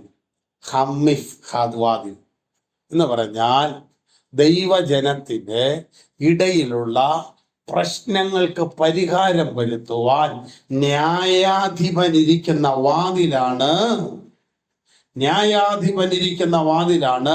ന്യായവിധിയുടെ വാതിലാണ് ഹമ്മിഫ്ഹാദ് വാതിൽ എന്ന് പറഞ്ഞാൽ അവനവൻ ശരീരത്തിലിരിക്കുമ്പോൾ ചെയ്തത് നല്ലതാകിലും തീയതാകിലും അതിന് തക്കവണ്ണം പ്രാപിപ്പാൻ നാം ഓരോരുത്തരും ക്രിസ്തുവിന്റെ ന്യായാസനത്തിന്റെ മുമ്പാകെ നിൽക്കേണ്ടതാണ്.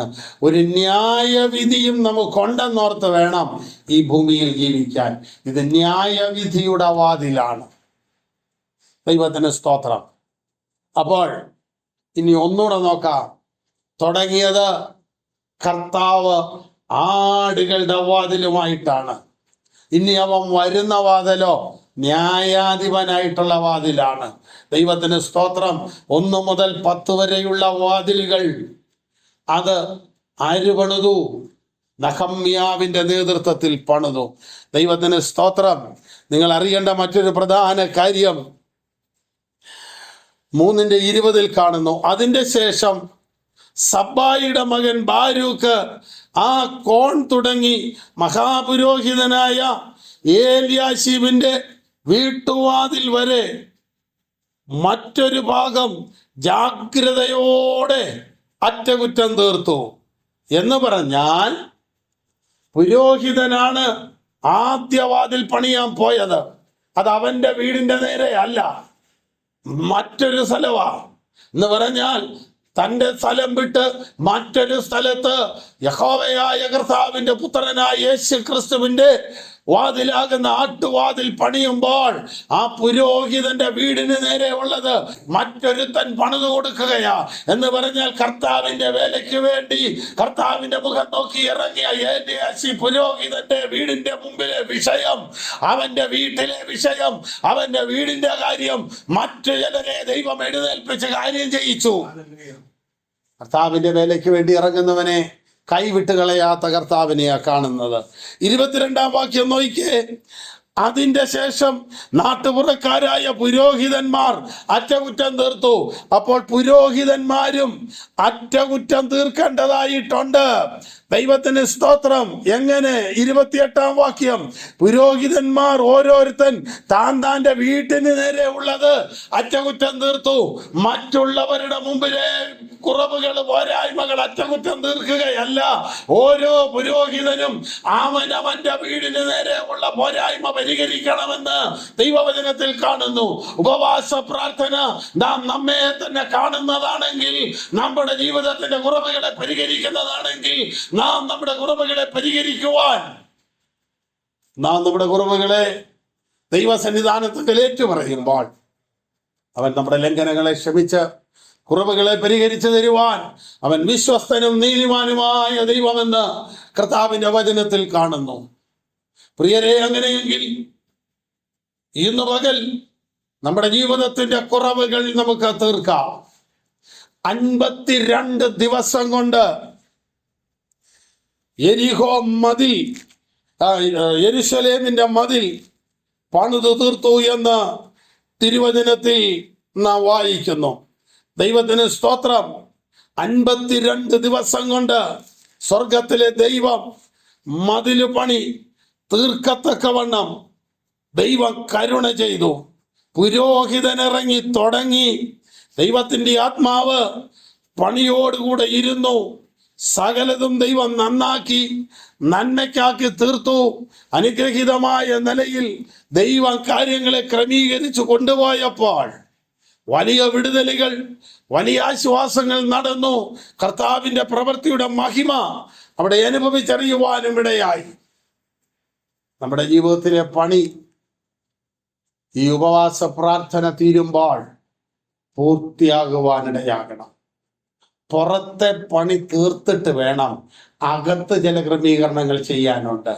അതുകൊണ്ട് ആദ്യം പുറത്തെ പണി തീർക്കണം. പുതിയ ചില കെട്ടിടങ്ങളൊക്കെ പണിയുമ്പോൾ നിങ്ങൾ കണ്ടിട്ടുണ്ടോ? ഒരാൾമറ ഇങ്ങനെ കെട്ടിവെക്കും. എന്ന് പറഞ്ഞാൽ ഇതിവിടെ നടക്കുന്ന എന്നാന്ന് ആൾക്കാരറിയാതിരിക്കാൻ വേണ്ടി അതിൻ്റെ പുറകിലാണ് പണി നടക്കുന്നത്. അതുപോലെ ആദ്യം ഒരു മതിലങ്ങോട്ട് പണിത് ഉറപ്പിച്ചു. ആ ഉറപ്പിച്ചിട്ട് അതിനകത്താണ് പണി നടക്കുന്നത്. ഈ മതില് പ്രാർത്ഥനയെ കാണിക്കുകയാണ്. പ്രാർത്ഥനയുടെ മതിൽ പണിതിട്ട് വേണം, അതിൻ്റെ ഇടിവ് പരിഹരിച്ചിട്ട് വേണം അകത്ത് പണി നടക്കുവാൻ. ഈ പുറത്തെ പണി നടക്കുമ്പോഴാണ് 4-ാം അധ്യായം സൻബല്ലത്തും തോബിയാവും എഴുന്നേറ്റ് വന്ന് ദൈവജനത്തിന്റെ പണിക്ക് നേരെ വെല്ലുവിളിക്കുന്നത്. എന്ന് പറഞ്ഞാൽ ഇത് മതിലില്ലാതെ തുറന്നു കിടക്കേണ്ടത് സൻബല്ലത്തിന്റെയും തോബിയാവിന്റെയും ആവശ്യമാണ്. അതുകൊണ്ടാണ് അതിൻ്റെ നടുവിൽ ദൈവപ്രവൃത്തി വെളിപ്പെടുവാൻ അവർ ആദ്യം മതിൽ പണിതത്. വരും ദിവസങ്ങളിൽ അതിനെക്കുറിച്ച് നമുക്ക് ചിന്തിക്കാം. കേട്ട ആ തിരുവചനത്തിന്റെ മുൻപാകെ നമ്മുടെ കണ്ണുകളടയ്ക്കാം. നമുക്ക് പ്രാർത്ഥനയ്ക്കായി ദൈവസന്നിധിയിൽ നമ്മെ സമർപ്പിക്കാം.